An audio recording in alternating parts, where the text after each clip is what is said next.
ഇന്ന് നമുക്കൊരു മാന്ത്രിക കഥ കേൾക്കാം. ഒന്ന് ലൈക്ക് ചെയ്ത് കാണാൻ ശ്രമിക്കുക. കഥയുടെ തുടക്കത്തിൽ നോവലിസ്റ്റായ ആദിത്യന് കഥകൾ എഴുതാനാണ് ഇഷ്ടമെങ്കിലും എല്ലാ ആഴ്ചയിലും വരുന്ന നോവൽ പുസ്തകങ്ങൾ വായിക്കാൻ അയാൾ സമയം കണ്ടെത്താറുണ്ട്. നോവലിസ്റ്റ് രാമചന്ദ്രൻ്റെ കഥകൾ വായിക്കാൻ വേണ്ടി കൂടിയാണ് ആദിത്യൻ ആ പുസ്തകം വരുത്തുന്നത്. ഏറ്റവും നല്ല എഴുത്തുകാരനുള്ള അവാർഡ് കിട്ടിയ രാമചന്ദ്രൻ്റെ കഥകൾ ആദിത്യൻ്റെ മനസ്സിനെ വളരെ ആകർഷിച്ചിരുന്നു. കുഞ്ഞുനാൾ മുതലേ അമാനുഷികമായ കഥകൾ, അവ ഏത് തരത്തിലുള്ളതാവട്ടെ, ആദിത്യന് വലിയ ഇഷ്ടമായിരുന്നു. തൻ്റെ അമ്മയിൽ നിന്നും ഒരുപാട് മാന്ത്രിക കഥകൾ അവൻ കേട്ടിട്ടുണ്ട്. തൻ്റെ അമ്മയുടെ മരണശേഷം അമ്മയുടെ ഡയറിയിൽ കണ്ട ആ എഴുത്തുകളുടെ പൊരുൾ തേടി ആദിത്യൻ തൻ്റെ യാത്ര തുടങ്ങി. ഇവിടെ ആരുമില്ലേ? ആദിത്യൻ ഗേറ്റിനരികിൽ നിന്നുകൊണ്ട് ഉറക്കെ വിളിച്ചു. ആദിത്യനെ കണ്ട് ഉമ്മറത്ത് കെട്ടിയിട്ടിരിക്കുന്ന പട്ടി ഉറക്കെ കുരച്ചു. ഇവിടെ ആരെങ്കിലും ഉണ്ടോ? ഗേറ്റിലൊന്നും ഉറക്കെ പിടിച്ചുകൊണ്ട് അയാൾ ഒന്നുകൂടി ചോദിച്ചു. ഉള്ളിൽ രാമചന്ദ്രൻ കാര്യമായി എഴുതിക്കൊണ്ടിരിക്കുകയായിരുന്നു. മുത്തശ്ശോ, ആരൊരുവൻ വന്നിട്ടുണ്ട്, മീനു പതിയെ രാമചന്ദ്രനോട് പറഞ്ഞു. രാമചന്ദ്രൻ നെറ്റി ചുളിച്ചു. ആരെ ഈ സമയത്ത്?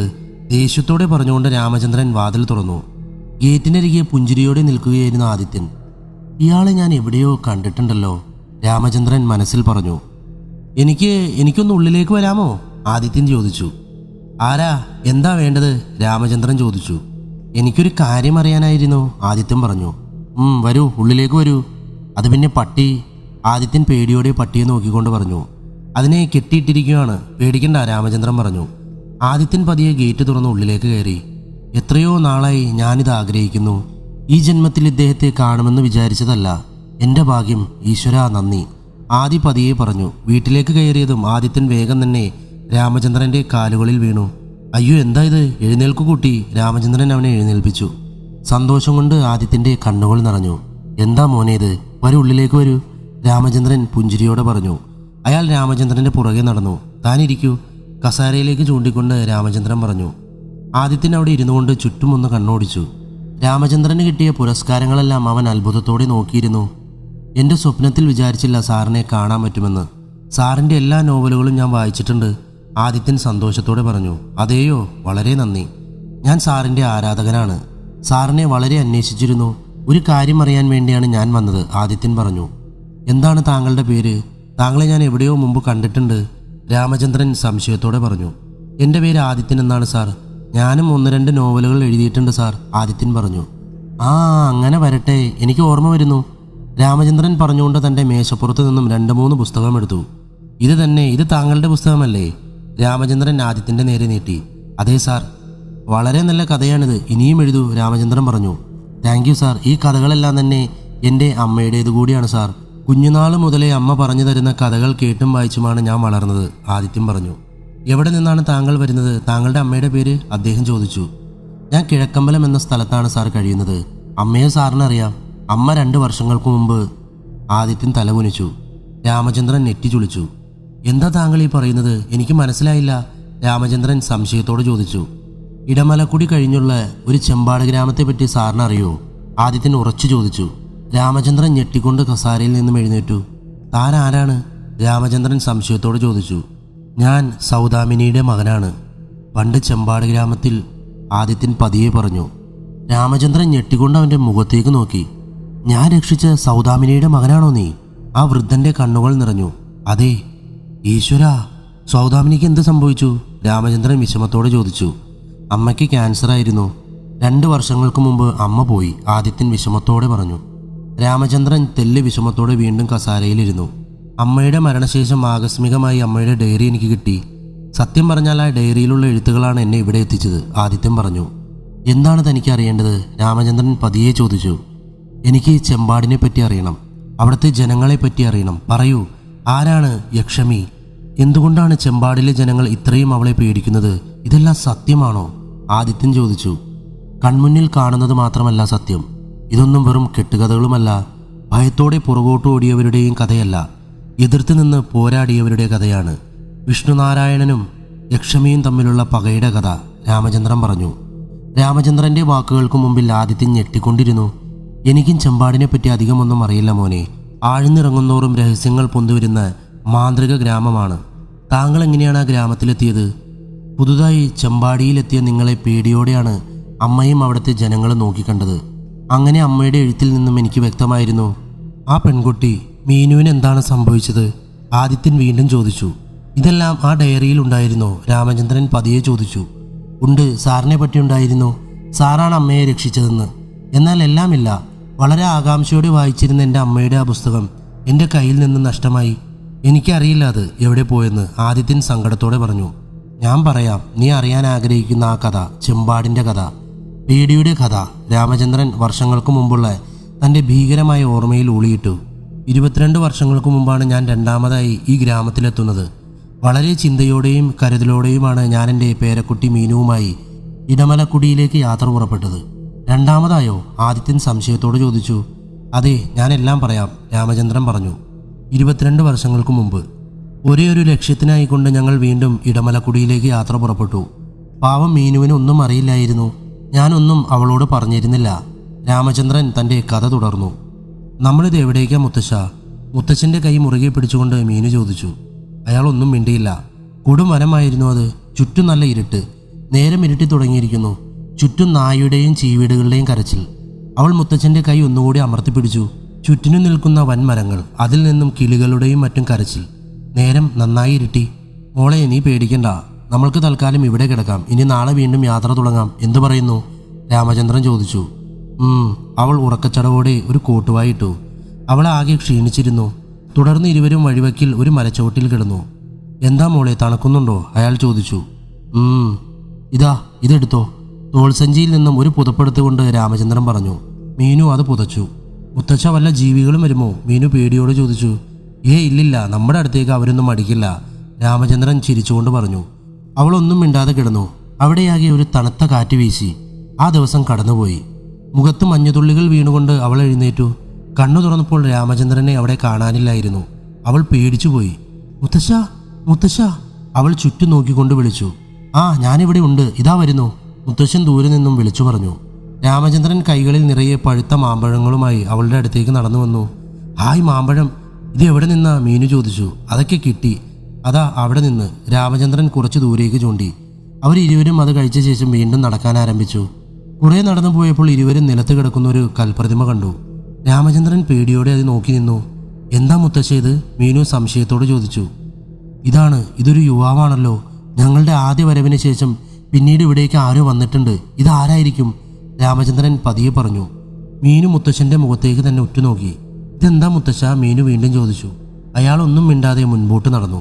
പോകുന്ന വഴിക്ക് വീണ്ടും 2 യുവാക്കളുടെ കൽപ്രതിമ ഇരുവരും കണ്ടുമുട്ടി. ആ കൽപ്രതിമയിലേക്ക് നോക്കിക്കൊണ്ട് രാമചന്ദ്രൻ നിന്നു. അയാളുടെ കണ്ണുകളിൽ നിന്നും വെള്ളമൊഴുകി.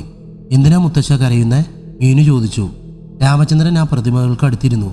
പറയും മുത്തശ്ശ, എന്താ ഇത്? അത് പിന്നെ മോളെ, നിന്നെ ഞാൻ ഈ കാട് മാത്രം കാണിക്കുവാൻ വേണ്ടി കൊണ്ടുവന്നതല്ല, കൽപ്രതിമകൾ സ്പർശിച്ചുകൊണ്ട് രാമചന്ദ്രൻ പറഞ്ഞു. മീനു നെറ്റി ചുളിച്ചു. ഇത് കേശവൻ, മറ്റവൻ രാമമൂർത്തി. കൽപ്രതിമകൾ സ്പർശിച്ചുകൊണ്ട് രാമചന്ദ്രൻ മീനുവിനെ നോക്കിക്കൊണ്ട് പറഞ്ഞു. മുത്തശ്ശൻ എന്തൊക്കെയായി പറയുന്നത്? എനിക്കൊന്നും മനസ്സിലാവുന്നില്ല, മീനു പറഞ്ഞു. പെട്ടെന്നാണ് രാമചന്ദ്രന്റെ വിരലിൽ അണിഞ്ഞിരിക്കുന്ന മോതിരം തിളങ്ങിയത്. എന്താ ഇത് മുത്തശ്ശ? വിരലിലേക്ക് നോക്കിക്കൊണ്ട് മീനു ചോദിച്ചു. അവർ വരുന്നു.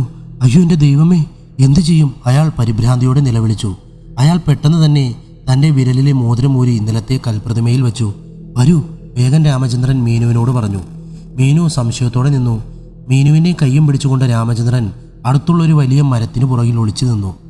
നമ്മൾ ഇങ്ങോട്ട് വന്നിരിക്കുന്നത് ഒരു ലക്ഷ്യത്തിനായാണ്. ചിലപ്പോൾ അവർ നമ്മുടെ ജീവനെടുക്കും, രാമചന്ദ്രൻ പതിയെ പറഞ്ഞു. എന്താണിത് മുത്തശ്ശ? എനിക്കൊന്നും മനസ്സിലാകുന്നില്ല. ആര്? എന്ത് ലക്ഷ്യം? മീനു സംശയത്തോട് ചോദിച്ചു. രാമചന്ദ്രൻ പെട്ടെന്ന് തന്നെ അവളുടെ വാ പൊത്തിപ്പിടിച്ചു. പെട്ടെന്നാണ് അവിടെ മാകെ കാറ്റ് വീശിയത്.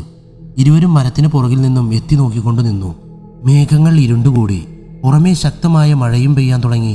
മഴയിലും പ്രതിമയുടെ മുകളിൽ ജ്വലിച്ചുകൊണ്ട് നിൽക്കുന്ന ആ മോതിരത്തിൽ ഇരുവരും നോക്കി നിന്നു. അയ്യോ, അവൻ വന്നു കഴിഞ്ഞു. രാമചന്ദ്രൻ മീനുവിൻ്റെ വാ ഒന്നുകൂടി അമർത്തിപ്പിടിച്ചു. മീനുവിൻ്റെ കണ്ണുകൾ വിടർന്നു. അവർ എത്തി ഈശ്വര, രാമചന്ദ്രൻ ഒന്നുകൂടി മനസ്സിൽ പറഞ്ഞു. മീനുവിൻ്റെ കണ്ണിൽ ആ ഭയം കാണാമായിരുന്നു. മീനു ഞെട്ടിക്കൊണ്ട് ആ കാഴ്ച നോക്കി നിന്നു. 3 വലിയ സർപ്പങ്ങൾ മരങ്ങൾക്കിടയിലൂടെ ഇഴഞ്ഞു വരികയായിരുന്നു. രാമചന്ദ്രൻ അവളെ ചേർത്ത് പിടിച്ചുകൊണ്ട് നിന്നു. പെട്ടെന്ന് തന്നെ ആ മോതിരം എടുത്തുകൊണ്ട് അവ അവിടെ നിന്നും ഇഴഞ്ഞുപോയി. പോകുന്ന വഴിയിൽ അതിലൊരു സർപ്പം ആ കൽപ്രതിമയിലേക്ക് വാലുകൊണ്ട് ആഞ്ഞടിച്ചു. ആ പ്രതിമ ചിന്ന ഭിന്നമായി ചിതറി. പാമ്പുകൾ പോയ ശേഷവും ഇരുവരും മരത്തിന് പുറകിൽ നിന്നും മുമ്പോട്ട് നടന്നു. മീനു പേടിയോടെ രാമചന്ദ്രനെ കെട്ടിപ്പിടിച്ചുകൊണ്ട് തന്നെ നിന്നു. മോളെ, അവർ പോയി. പേടിക്കാതെ, രാമചന്ദ്രൻ പറഞ്ഞു. മുത്തശ്ശി ഇതെന്താ? എനിക്ക് പേടിയാവുന്നു. എത്ര വലിയ പാമ്പുകളാണ്? മീനു അതിശയത്തോടെ ചോദിച്ചു. അയ്യോ, അവരാ മോതിരം കൊണ്ടുപോയല്ലോ. രാമചന്ദ്രന് അതിനെപ്പറ്റിയായിരുന്നു ചിന്ത. മോളെ എവിടെ ഇരിക്കും, ഞാൻ പറയാം. മോളുടെ എല്ലാ സംശയങ്ങളും അപ്പോൾ മാറും. മീനുവും രാമചന്ദ്രനും അടുത്തുള്ള മരച്ചൂട്ടിലിരുന്നു. രാമചന്ദ്രൻ പറഞ്ഞു തുടങ്ങി. 30 വർഷങ്ങൾക്ക് മുമ്പ്, അന്ന് എനിക്ക് 22 വയസ്സായിരുന്നു. എൻ്റെ അച്ഛൻ്റെ മരണത്തിന് ശേഷം തറവാട്ടിൽ നിന്നും അച്ഛൻ്റെ ഒരു പഴയ ഡയറി എനിക്ക് കിട്ടി. ആ ഡയറിയിൽ ഒരു വലിയ പേജുണ്ടായിരുന്നു. ഞാൻ വളരെ ആകാംക്ഷയോടെ അത് വായിച്ചു. അതിൽ ഈ ഇടമലക്കുടിയെ പറ്റിയായിരുന്നു എഴുതിയിരുന്നത്. ഇടമലക്കുടിയിലെ ഒരു മാന്ത്രിക വനത്തിലെ മാന്ത്രിക ക്ഷേത്രത്തെ പറ്റി. എന്നാൽ ആ എഴുത്തിൻ്റെ ബാക്കി എനിക്ക് വായിക്കാൻ കഴിഞ്ഞില്ല. അതിൻ്റെ തുടർച്ച ചിതലരിച്ചു പോയിരുന്നു. വളരെ നേരം ചിന്തിച്ച ശേഷം അപ്പോഴത്തെ ആകാംക്ഷയിൽ എൻ്റെ കൂട്ടുകാരനായ കേശവനോടും രാമമൂർത്തിയോടും എൻ്റെ അനിയൻ രാജേന്ദ്രനോടും ഈ കാര്യം ഞാൻ അറിയിച്ചു. ആരും അറിയാതെ കാട് പിടിച്ചു കിടക്കുന്ന ആ മാന്ത്രിക ക്ഷേത്രത്തിൻ്റെ ഉള്ളിൽ എന്തെങ്കിലും ഉണ്ടാകുമെന്ന് ഞങ്ങൾ ഉറപ്പിച്ചു.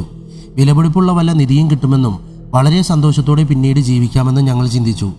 ഇടമലക്കുടി എന്നത് ഘോരവനമാണ്. ഇങ്ങോട്ട് വരാൻ ആദ്യം ആരും കൂട്ടാക്കിയില്ല. അച്ഛൻ എഴുതി വെച്ചത് എന്താണെന്ന് എനിക്കറിയില്ല. എന്തായാലും ഒരു കൈ നോക്കാമെന്ന് ഞാൻ മനസ്സിലുറപ്പിച്ചു. ആ പേപ്പറിൽ ആ ക്ഷേത്രത്തിലേക്കുള്ള വഴിയും അച്ഛൻ വരച്ചു വെച്ചിരുന്നു. തുടർന്ന് ഞങ്ങൾ 4 പേരും ഇങ്ങോട്ട് വരാൻ തീരുമാനിച്ചു. രാമചന്ദ്രൻ പറഞ്ഞു നിർത്തി. മുത്തശ്ശൻ്റെ അച്ഛന് ഈ സ്ഥലത്തെപ്പറ്റി എങ്ങനെ അറിയാം? മീനു സംശയത്തോട് ചോദിച്ചു. എനിക്കറിയില്ല മോളെ. ചിലപ്പോൾ അച്ഛൻ പണ്ട് മുതൽ കേൾക്കുന്നതാവാം ഈ സ്ഥലത്തെപ്പറ്റി. പറയൂ, പിന്നീട് എന്താണുണ്ടായത്? മീനു ചോദിച്ചു. മോളെ, ഇത് നടന്നതാണ്. നിനക്കിതൊക്കെ കേട്ടിട്ട് പേടിയാവുന്നില്ലേ? ഉണ്ട്, മുത്തശ്ശൻ പറയൂ, മീനു ചോദിച്ചു. ഒരു ദീർഘനിശ്വാസം എടുത്തുകൊണ്ട് രാമചന്ദ്രൻ വീണ്ടും പറയാൻ തുടങ്ങി. അവിടെ വല്ല നിധിയും ഉണ്ടാകുമെന്ന് ഞങ്ങൾ ആദ്യം ഉറച്ചു വിശ്വസിച്ചു. മറ്റാരും കാണാതെ, ആരും അറിയാതെ അത്ഭുതവനത്തിലേക്ക്, മാന്ത്രിക ക്ഷേത്രത്തിലേക്ക്, ഇടമലക്കുടിയിലേക്ക് ഞങ്ങൾ യാത്ര ആരംഭിച്ചു. രാമചന്ദ്രന്റെ മനസ്സിലേക്ക് ഓർമ്മകൾ ഓരോന്നായി കടന്നു വന്നു. രാമചന്ദ്ര, ഇത് തന്നെയാണോ വഴി? രാമമൂർത്തി ചോദിച്ചു. അതെ, മാപ്പിൽ ഇങ്ങനെയാണ് കാണിക്കുന്നത്. ശരിയാവും. അതുമല്ല, ഇതൊരു വഴി തന്നെയല്ലേ? വൃത്തിയോടെ നേരെ കാണാനുള്ളൂ, രാമചന്ദ്രൻ പറഞ്ഞു. ആ ഡയറി നീ എടുത്തിട്ടുണ്ടോ? ഇല്ല, ഈ പേജിൽ മാത്രമാണ് ഇത് എഴുതിയിരിക്കുന്നത്, രാമചന്ദ്രൻ പറഞ്ഞു. വല്ല അപായവും ഉണ്ടാവുമോ ഈശ്വര? കേശവൻ ഉറക്കെ പറഞ്ഞു. നീ പേടിക്കാതെ, രാമചന്ദ്രൻ ധൈര്യത്തോടെ പറഞ്ഞു. അങ്ങനെ 4 പേരും കാട് പിടിച്ചു കിടക്കുന്ന മാന്ത്രിക വനത്തിലെ മാന്ത്രിക ക്ഷേത്രത്തിലെത്തി. കാട് പിടിച്ചു കിടക്കുന്ന ആ ക്ഷേത്രം കണ്ട് എല്ലാവരും ഞെട്ടിപ്പോയി. ആ ക്ഷേത്രത്തിന് ചുറ്റും 4 വലിയ തൂണുകളുണ്ടായിരുന്നു. ആ ക്ഷേത്രം സംരക്ഷിക്കുന്നത് പോലെ 4 തൂണുകളിലും 4 വലിയ സർപ്പപ്രതിമകൾ ചുറ്റിപ്പിണഞ്ഞു കിടക്കുകയായിരുന്നു. ആ കൽപ്രതിമകളുടെ കണ്ണുകൾ ചുവന്ന് തിളങ്ങുന്നുണ്ടായിരുന്നു. ഈശ്വര, എന്താ ഇത്? എനിക്ക് വിശ്വസിക്കാൻ കഴിയുന്നില്ല. നല്ല പഴക്കമുള്ള ക്ഷേത്രം. ഇതിവിടെയുള്ളത് ആർക്കും അറിയില്ലേ? ഭഗവാനെ, രാമചന്ദ്രൻ പറഞ്ഞു. ഉണ്ടാവില്ല, ഇവിടെ മറ്റെന്തോ ഉണ്ട്. അതുകൊണ്ടാവും ആരും ഇങ്ങോട്ട് വരാത്തത്. എനിക്കെന്തോ പേടിയാവുന്നു, രാമമൂർത്തി പറഞ്ഞു. രാജേന്ദ്രൻ പെട്ടെന്ന് പുറകിലേക്കൊന്ന് നീങ്ങിക്കൊണ്ട് പറഞ്ഞു. നോക്കൂ, അങ്ങോട്ട് നോക്കൂ. ക്ഷേത്രത്തിലെ മുകളിലേക്ക് ചൂണ്ടിക്കൊണ്ട് രാജേന്ദ്രൻ വിളിച്ചു പറഞ്ഞു. ക്ഷേത്രത്തിന് മുകളിൽ ഒരു ചെറിയ പെട്ടിയായിരുന്നു. അത് തിളങ്ങി ജ്വലിക്കുന്നുണ്ടായിരുന്നു. എന്തായിരിക്കും അതിൽ? കേശവൻ സംശയത്തോടെ പറഞ്ഞു. നീ ഒന്ന് കയറി നോക്ക് കേശവ, രാമമൂർത്തി പറഞ്ഞു. അത് പിന്നെ മൂർത്തി കയറ്, എനിക്കെന്തോ പേടി തോന്നുന്നു, കേശവൻ പറഞ്ഞു. എന്തിനു പേടിക്കണം? രാമമൂർത്തി പറഞ്ഞുകൊണ്ട് ബാഗിൽ നിന്നും കയറെടുത്ത് മരത്തിലേക്ക് ആഞ്ഞെറിഞ്ഞു. തുടർന്ന് കേശവൻ മരത്തിലേക്ക് കയറി. ഇതേ സമയം രാമചന്ദ്രൻ ക്ഷേത്രവാതിൽ ആഞ്ഞടിച്ച് അത് തുറക്കാൻ നോക്കുകയായിരുന്നു. അതൊരു വലിയ താഴിനാൽ പൂട്ടിയിട്ടിരിക്കുകയായിരുന്നു. എടുക്ക് കേശവ, മൂർത്തി വിളിച്ചു പറഞ്ഞു. കേശവൻ ക്ഷേത്രത്തിന് മുകളിൽ മരത്തിൽ നിന്നും ചാടിക്കയറി. ഈശ്വര, ഒരു പ്രശ്നവും ഉണ്ടാകരുതേ, കേശവൻ പതിയെ വിളിച്ചു. വേഗം വേണം, മൂർത്തി വിളിച്ചു പറഞ്ഞു. കേശവൻ പതിയെ അതെടുക്കാനായി തൻ്റെ കൈ നീട്ടി.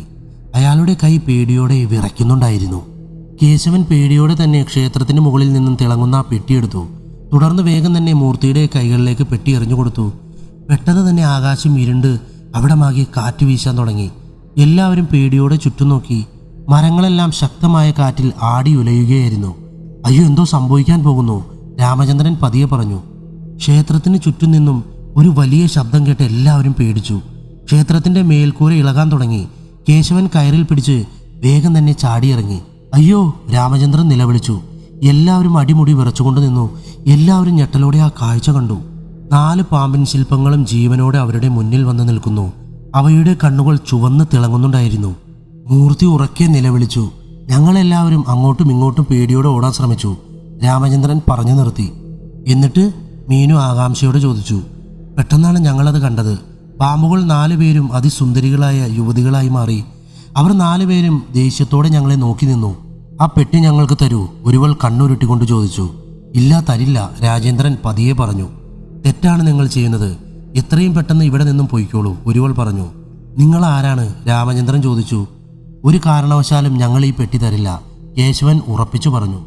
4 യുവതികളും ദേഷ്യത്തോടെ അവരെ നോക്കി. മൂർത്തി ഓടിക്കോ, രാജേന്ദ്രൻ ഉറക്കെ പറഞ്ഞു. എല്ലാവരും വേഗത്തിലോടി. ഞൊടിയിടയിൽ തന്നെ 4 യുവതികളും വീണ്ടും പാമ്പുകളായി മാറി.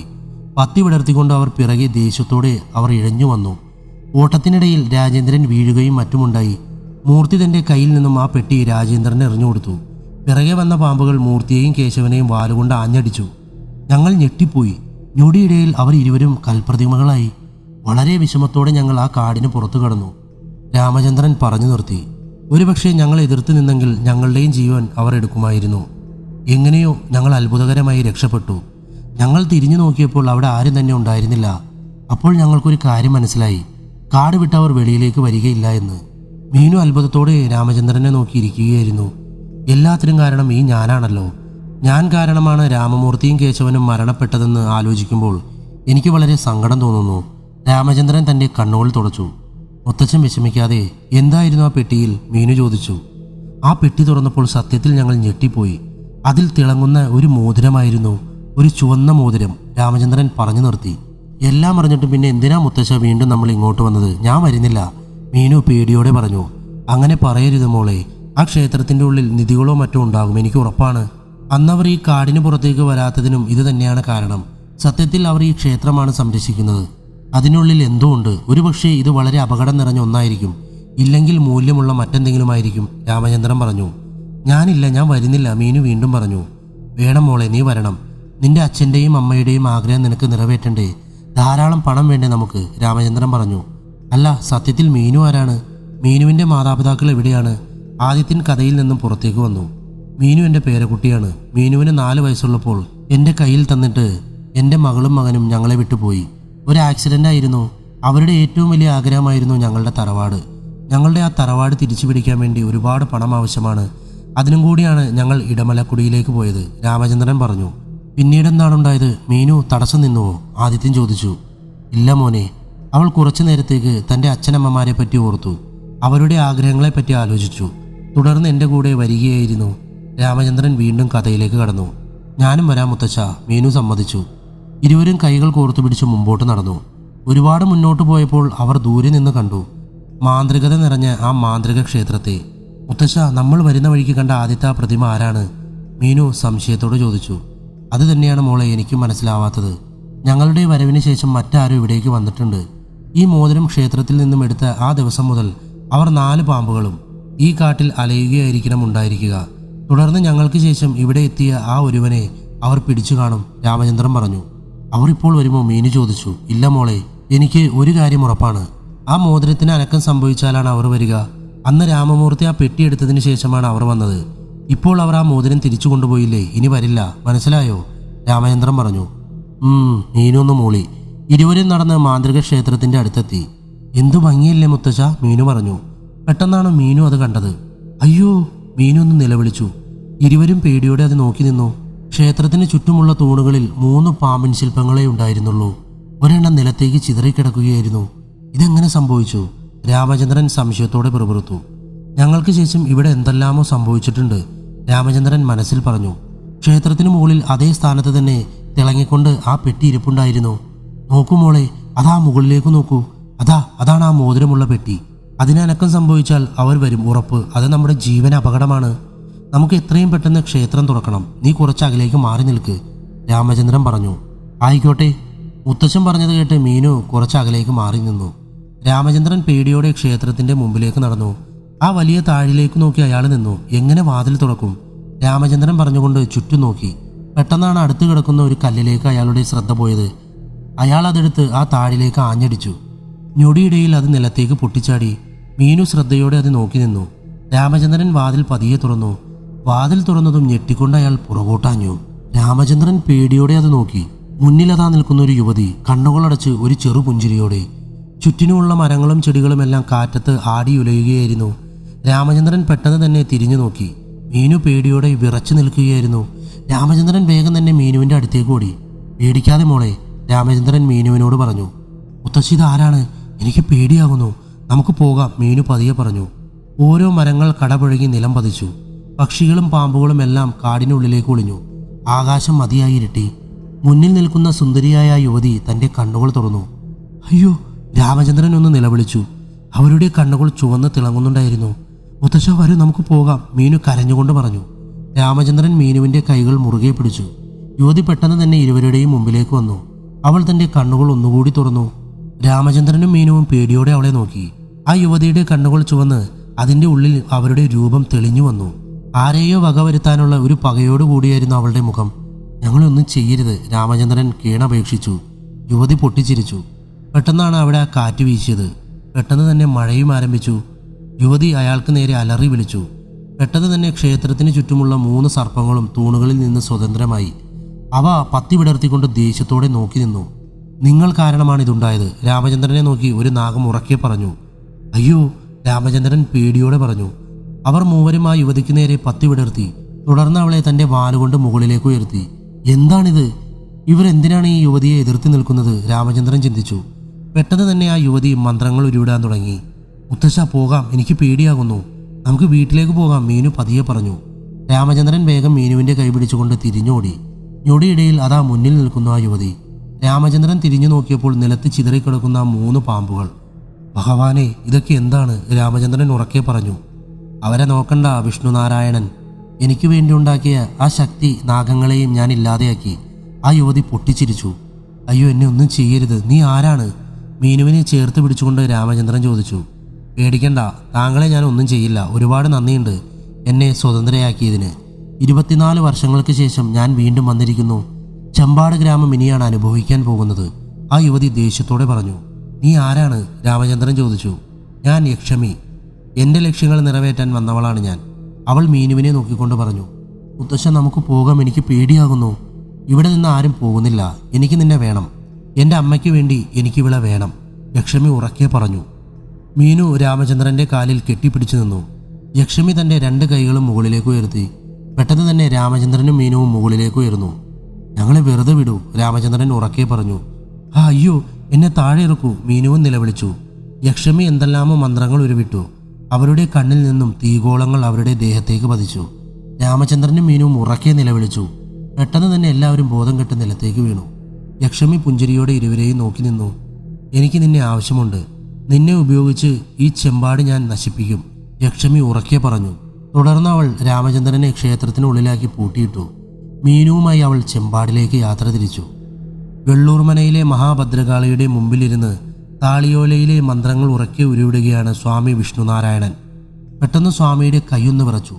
ഞെട്ടിക്കൊണ്ട് സ്വാമി കാളിയുടെ മുഖത്തേക്ക് നോക്കി. എന്തു അരുതാത്തത് സംഭവിച്ചിരിക്കുന്നു, സ്വാമി മനസ്സിൽ പറഞ്ഞു. ശക്തിയായ ഒരു കാറ്റ് ആ മുറിയിലേക്ക് അടിച്ചു കയറി. വിളക്കുകൾ മറഞ്ഞു വീണു. അമ്മേ നാരായണ, സ്വാമി ഉറക്കെ വിളിച്ചു. പെട്ടെന്ന് തന്നെ കാറ്റെല്ലാം ശാന്തമായി.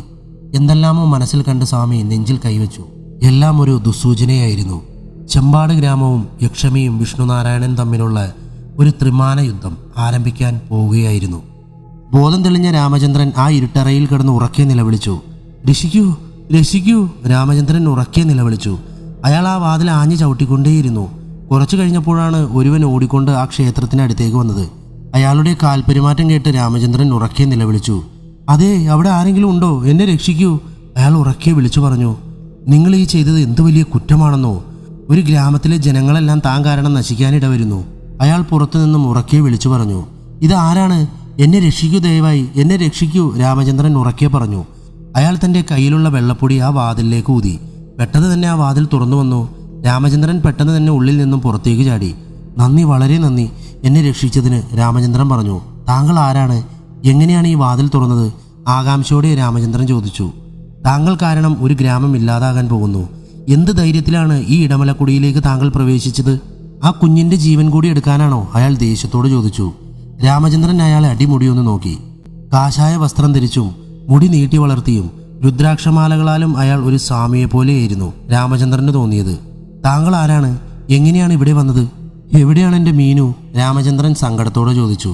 താൻ തന്നെയല്ലേ ആ കുഞ്ഞിനെ മരണത്തിന് കൊടുത്തത്? അയാൾ ദേഷ്യത്തോട് ചോദിച്ചു. ഇല്ല, അങ്ങനെയൊന്നും പറയരുത്, എൻ്റെ കുഞ്ഞിനെ അങ്ങനെയൊന്നും സംഭവിക്കില്ല. താങ്കൾക്ക് അറിയുമോ എൻ്റെ കുഞ്ഞെവിടെയാണെന്ന്? ഞങ്ങളെ രക്ഷിക്കണം സ്വാമി, എനിക്കൊരു അബദ്ധം പറ്റിയതാണ്, രാമചന്ദ്രൻ പറഞ്ഞുകൊണ്ട് അയാളുടെ കാലുകളിൽ വീണു. എഴുന്നേൽക്കൂ, താങ്കൾക്ക് പറ്റിയ അബദ്ധമാണെങ്കിലും തനിക്കറിയില്ല ഇത് എത്ര വലിയ തെറ്റാണെന്ന് അയാൾ പറഞ്ഞു. സ്വാമി, എനിക്കൊന്നും അറിയില്ല. ഞാൻ വർഷങ്ങൾക്ക് മുമ്പ് ഇവിടേക്ക് വന്നിട്ടുണ്ട്. അന്ന് ഞാൻ ഇവിടെ കണ്ട കാഴ്ച ഭാഗ്യത്തിനാണ് ഞാനന്ന് രക്ഷപ്പെട്ടത്. ഈ ക്ഷേത്രത്തിൽ മൂല്യമുള്ള എന്തെങ്കിലും ഉണ്ടെന്ന് ഞാൻ ഉറച്ചു വിശ്വസിച്ചു. അതുകൊണ്ട് വീണ്ടും ഈ വനത്തിലെത്തിയതാണ്. രാമചന്ദ്രൻ പറഞ്ഞു. ഞാൻ സ്വാമിയൊന്നുമല്ല. അവൾ പുറത്തിറങ്ങിയത് എൻ്റെ സ്വാമി തൻ്റെ ദൃഷ്ടിയാൽ കണ്ടു. താങ്കളെ രക്ഷിക്കാനായി സ്വാമിയാണ് എന്നെ ഇങ്ങോട്ട് അയച്ചത്, അയാൾ പറഞ്ഞു. ഏത് സ്വാമി? താങ്കൾ ആരാണ്? രാമചന്ദ്രൻ ചോദിച്ചു. വിഷ്ണുനാരായണൻ, സാക്ഷാൽ വിഷ്ണുനാരായണൻ. അദ്ദേഹമാണ് എന്നെ ഇങ്ങോട്ടേക്ക് അയച്ചത്. എൻ്റെ പേര് ദാസൻ, വിഷ്ണുനാരായണ സ്വാമിയുടെ ദാസൻ. അയാൾ പുഞ്ചിരിയോടെ പറഞ്ഞു. ആരാണ് അദ്ദേഹം? ആരാണ് ആ യോഗി? രാമചന്ദ്രൻ ചോദിച്ചു. മഹാപണ്ഡിതൻ, അമൂല്യമായ മാന്ത്രിക ശക്തിയുള്ള വേദപണ്ഡിതൻ, ചെമ്പാട് ഗ്രാമത്തെ രക്ഷിക്കുന്ന വീരൻ, ദാസൻ ഉറക്കെ പറഞ്ഞു. രാമചന്ദ്രൻ അത്ഭുതത്തോടെ നോക്കി നിന്നു. എനിക്കെൻ്റെ മീനുവിനെ കാണണം, എന്നെ സഹായിക്കണം, രാമചന്ദ്രൻ പറഞ്ഞു. വരൂ, മീനു ചെമ്പാടിലുണ്ടാകും, ദാസൻ പറഞ്ഞു. ചെമ്പാടോ? രാമചന്ദ്രൻ സംശയത്തോടെ ദാസനെ നോക്കി. അതെ, ചെമ്പാട് ഗ്രാമം, മാന്ത്രികത നിറഞ്ഞ ഗ്രാമം. ഇടമലക്കുടി എന്ന ഈ ഗ്രാമത്തിൻ്റെ മാതാവെന്ന് വേണമെങ്കിൽ പറയാം, ദാസൻ പറഞ്ഞുകൊണ്ട് നടന്നു. എവിടേക്കാണ് പോകുന്നത്? എന്തൊക്കെയാണ് ഈ പറയുന്നത്? എനിക്കൊന്നും മനസ്സിലാകുന്നില്ല, രാമചന്ദ്രൻ പറഞ്ഞു. വരൂ, മീനു ചെമ്പാട് ഗ്രാമത്തിലുണ്ടാവും. യക്ഷമി ആ കുഞ്ഞിനെ അവിടേക്കാണ് കൊണ്ടുപോയിരിക്കുന്നത്, ദാസൻ പറഞ്ഞു. ഇരുവരും പതിയെ നടക്കാൻ ആരംഭിച്ചു. ആരാണ് യക്ഷമി? ഞാനിവിടെ കണ്ടതെല്ലാം എന്താണ്? ഈ ക്ഷേത്രവും ആ യുവതിയും തമ്മിൽ എന്താണ് ബന്ധം? എന്തിനാണ് എൻ്റെ മീനുവിനെ ആ യുവതി കൊണ്ടുപോയത്? പറയൂ, രാമചന്ദ്രൻ ചോദിച്ചു.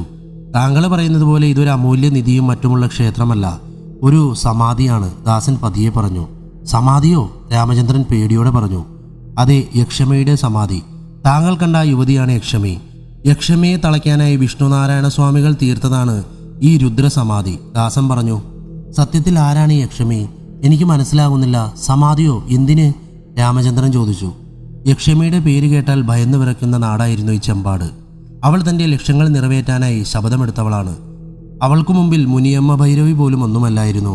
തൻ്റെ ലക്ഷ്യത്തിനായാണ് അവൾ വീണ്ടും വന്നിരിക്കുന്നത്, ദാസൻ പറഞ്ഞുകൊണ്ട് നടന്നു. യക്ഷമി സത്യത്തിൽ ഒരു യക്ഷിയാണോ? ഒരു മനുഷ്യ സ്ത്രീയാണോ? രാമചന്ദ്രൻ ചോദിച്ചു.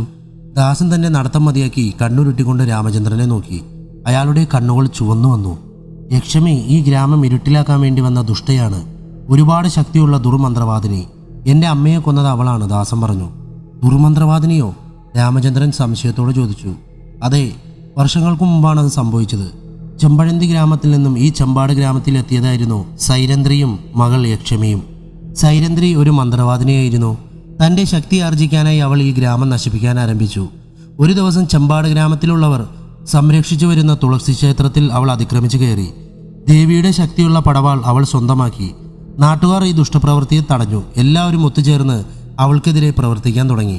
തുടർന്ന് പടവാൾ തിരിച്ചെടുക്കുകയും ദുർമന്ത്രവാദം ചെയ്ത സൈരന്ധ്രിയെ നാട്ടുകാർ എല്ലാവരും ചേർന്ന് വെട്ടിക്കൊലപ്പെടുത്തി കുഴിച്ചു മൂടുകയും ചെയ്തു. എല്ലാത്തിനും സഹായമായി മുനിയമ്മ ഭൈരവിയും ഉണ്ടായിരുന്നു. അന്നാ പെൺകുട്ടി യക്ഷമിയെപ്പറ്റി ആരും ചിന്തിച്ചില്ല. തൻ്റെ അമ്മയുടെ കയ്യിൽ നിന്നും പഠിച്ചെടുത്ത വിദ്യകൾ അവൾ ചെമ്പാടിന് നേരെ പ്രയോഗിക്കാൻ തുടങ്ങി. തൻ്റെ അമ്മയുടെ ജീവനെടുത്ത ആ ഗ്രാമത്തിലുള്ളവരെ കൊല്ലുമെന്ന് അവൾ ദൃഢനിശ്ചയമെടുത്തു. തുളസീദേവിയുടെ പടവാൾ അവൾ സ്വന്തമാക്കി. ശക്തിമാത മുനിയമ്മയെ അവൾ കൊന്നു. അങ്ങനെ ഗ്രാമത്തെ മുഴുവനും അവൾ പീഡിപ്പിച്ചു. തൻ്റെ അമ്മയെ പുനർജീവിപ്പിക്കാനായി അവൾ പിന്നീട് ശ്രമിച്ചുകൊണ്ടേയിരുന്നു. അതിനായി ഗ്രാമത്തിലെ പെൺകുട്ടികളെ ബലി കൊടുത്ത് ദുർമന്ത്രവാദം ചെയ്യാൻ ആരംഭിച്ചു. തുടർന്നായിരുന്നു ദൈവദൂതനെ പോലെ എൻ്റെ സ്വാമി വിഷ്ണുനാരായണൻ്റെ ആ ഗ്രാമത്തിലേക്കുള്ള വരവ്. വെള്ളൂർ എന്ന ഗ്രാമത്താണ് വിഷ്ണുനാരായണൻ കഴിയുന്നത്. അദ്ദേഹം മന്ത്രതന്ത്രങ്ങളിൽ അഗ്രഗണ്യനായിരുന്നു. ഗ്രാമത്തിലുള്ളവർ പോലും അദ്ദേഹത്തിൻ്റെ മായാജാല കാഴ്ചകൾ കണ്ട് അത്ഭുതപ്പെട്ടിട്ടുണ്ട്. തൻ്റെ ശക്തി കൊണ്ട് ആ ഗ്രാമത്തെ വിഷ്ണുനാരായണൻ രക്ഷിച്ചു. യക്ഷമിയെ കൊന്നില്ലെങ്കിലും ആ രാക്ഷസിയെ ഇടമലക്കുടിയിലെ ഘോരവനത്തിൽ സമാധി കെട്ടി ബന്ധിച്ചു. സമാധിയിൽ നിന്നും അവൾ പുറത്തു വരാതിരിക്കാനായി തൻ്റെ ശക്തിയിൽ തീർത്ത 4 പാമ്പുകളെ ആ സമാധിക്ക് ചുറ്റും പ്രതിഷ്ഠിച്ചു. ക്ഷേത്രത്തിന് മുകളിലായി തൻ്റെ മോതിരവും വെച്ചു. ആ മോതിരത്തിന് അനക്കം സംഭവിച്ചാൽ ആ പാമ്പുകൾ ഉണരും. മഹാനായ വിഷ്ണുനാരായണൻ്റെ ആ സമാധി തകർത്താണ് അവൾ വീണ്ടും വന്നിരിക്കുന്നത്. അതിന് താങ്കളാണ് കാരണമെന്ന് മാത്രം, ദാസൻ പറഞ്ഞു നിർത്തി. ഈശ്വര, എനിക്കും ഒന്നും അറിയില്ലായിരുന്നു, എന്നോട് ക്ഷമിക്കൂ, രാമചന്ദ്രൻ കരഞ്ഞുകൊണ്ട് പറഞ്ഞു. വിഷമിക്കാതെ, അത് അങ്ങോട്ട് നോക്കൂ, ആ കാണുന്നതാണ് ചെമ്പാട്, ദൂരത്തേക്ക് ചൂണ്ടിക്കൊണ്ട് ദാസൻ പറഞ്ഞു. എൻ്റെ മീനു? അതെ, മീനു ഇവിടെ ഉണ്ടാകും. അവളെ രക്ഷിക്കണം, അതിനൊരാൾക്കേ കഴിയൂ. സാക്ഷാൽ വിഷ്ണുനാരായണൻ, ഈ ഗ്രാമത്തിൻ്റെ രക്ഷകൻ, ദാസൻ പറഞ്ഞു. ഇരുവരും പേടിയോടെ ചെമ്പാടിലേക്ക് നടന്നു. താങ്കളുടെ അമ്മയ്ക്ക് എന്താണ് സംഭവിച്ചത്? രാമചന്ദ്രൻ ചോദിച്ചു. ദാസൻ സങ്കടത്തോടെ രാമചന്ദ്രനെ നോക്കി. എന്താ? എൻ്റെ അമ്മ മരിച്ചിട്ട് വർഷങ്ങളായി. എൻ്റെ അമ്മയുടെ ജീവൻ അവളാണ് എടുത്തത്, ആ യക്ഷി. എന്താണ് സംഭവിച്ചത്? പൗർണമി രാത്രിയിൽ ചെമ്പാടിലെ ആമ്പൽക്കുളത്തിൽ ദാസൻ ഒന്ന് പതറി. ആമ്പൽക്കുളത്തിൽ? ആ ആമ്പൽക്കുളത്തിൽ വെച്ചായിരുന്നു എൻ്റെ അമ്മയെ അവൾ കൊന്നത്. പൗർണമി രാത്രിയിൽ ആ ആമ്പൽക്കുളത്തിൽ മരിച്ചു പൊന്തിയ മൃതദേഹങ്ങൾ കണ്ട് ഗ്രാമത്തിലെ ജനങ്ങളെല്ലാവരും തന്നെ വളരെയധികം പേടിച്ചിട്ടുണ്ട്. എല്ലാം അവൾ ആ നീചയുടെ കൈകളാണ്. ദുർമന്ത്രവാദം. ഈശ്വര, രാമചന്ദ്രനൊന്ന് വിളിച്ചു. ചെമ്പാടിലെ ചെങ്കുന്നിൻ ഗുഹയിലെ സ്വാമിയുടെ സഹായിയായിരുന്നു എൻ്റെ അമ്മ. ചെങ്കുന്നിൻ ഗുഹയുടെ രഹസ്യമറിയാനാണ് അമ്മയെ അവൾ. ദാസൻ തൻ്റെ കണ്ണുകൾ തുടച്ചു. എല്ലാത്തിനും ഈ ഭൂമിയിൽ ഒരു അന്ത്യമുണ്ടാകും, തീർച്ച. യക്ഷമിക്കുമുണ്ടാകും. ഈ ഗ്രാമത്തിലെ എല്ലാവരുടെയും ആ ശാപം അവൾക്കുണ്ട്. ഈശ്വരൻ കൈവിടില്ല, ദാസൻ പറഞ്ഞുകൊണ്ട് രാമചന്ദ്രനെ നോക്കി. അയാളുടെ മുഖം മാറി. ഇപ്പോൾ ഞാൻ കാരണം അവൾ വീണ്ടും പുറത്തു വന്നിരിക്കുന്നു. എന്നോട് ക്ഷമിക്കൂ. ഞാൻ ചെയ്തത് എത്ര വലിയ പാപമാണെന്ന് എനിക്കിപ്പോഴാണ് മനസ്സിലാകുന്നത്. ഞാൻ ഇങ്ങോട്ട് വരാൻ പാടില്ലായിരുന്നു, രാമചന്ദ്രൻ പറഞ്ഞു. ഇനി അതൊന്നും പറഞ്ഞിട്ട് കാര്യമില്ല. നമുക്ക് മീനുവിനെ രക്ഷിക്കണ്ടേ? വേഗം ചെമ്പാടിയിലെത്തണം, നേരം വൈകി, ദാസൻ പറഞ്ഞു. ഇരുവരും ചെമ്പാടിയിലേക്ക് നടന്നു. ഇരുവരും നടന്ന് ചെമ്പാട് ഗ്രാമത്തിലേക്ക് പ്രവേശിച്ചു. ആ ഗ്രാമത്തിൽ പല സ്ഥലങ്ങളായി അഗ്നിയാൽ എരിയിക്കപ്പെട്ടിരുന്നു. എങ്ങും നിശബ്ദം. നേരം ഇരുട്ടി തുടങ്ങിയിരിക്കുന്നു. എവിടെ പോയി എല്ലാവരും? എന്താണ് ഇവിടെ സംഭവിച്ചത് എൻ്റെ നാരായണ? ദാസൻ പേടിയോടെ പറഞ്ഞു. അതാ അവിടെ ഒരു വൃദ്ധനിരിക്കുന്നു. ദൂരെയുള്ള മരത്തിലേക്ക് ചൂണ്ടിക്കൊണ്ട് രാമചന്ദ്രൻ പറഞ്ഞു. വരൂ, നമുക്ക് ചോദിക്കാം, ദാസൻ പറഞ്ഞു. ഇരുവരും ആ വൃദ്ധന്റെ അടുത്തേക്ക് നടന്നു. ആ വൃദ്ധൻ മരച്ചോട്ടിൽ സങ്കടത്തോടെ ഇരിക്കുകയായിരുന്നു. എന്താ ഇവിടെ സംഭവിച്ചത്? ദാസൻ ചോദിച്ചു. വൃദ്ധൻ പതിയെ തൻ്റെ കണ്ണുകൾ തുറന്നു. ദാസ, എവിടെയാണ് സ്വാമി? രക്ഷിക്കൂ ദാസ. വൃദ്ധൻ പെട്ടെന്ന് പൊട്ടിക്കരഞ്ഞു.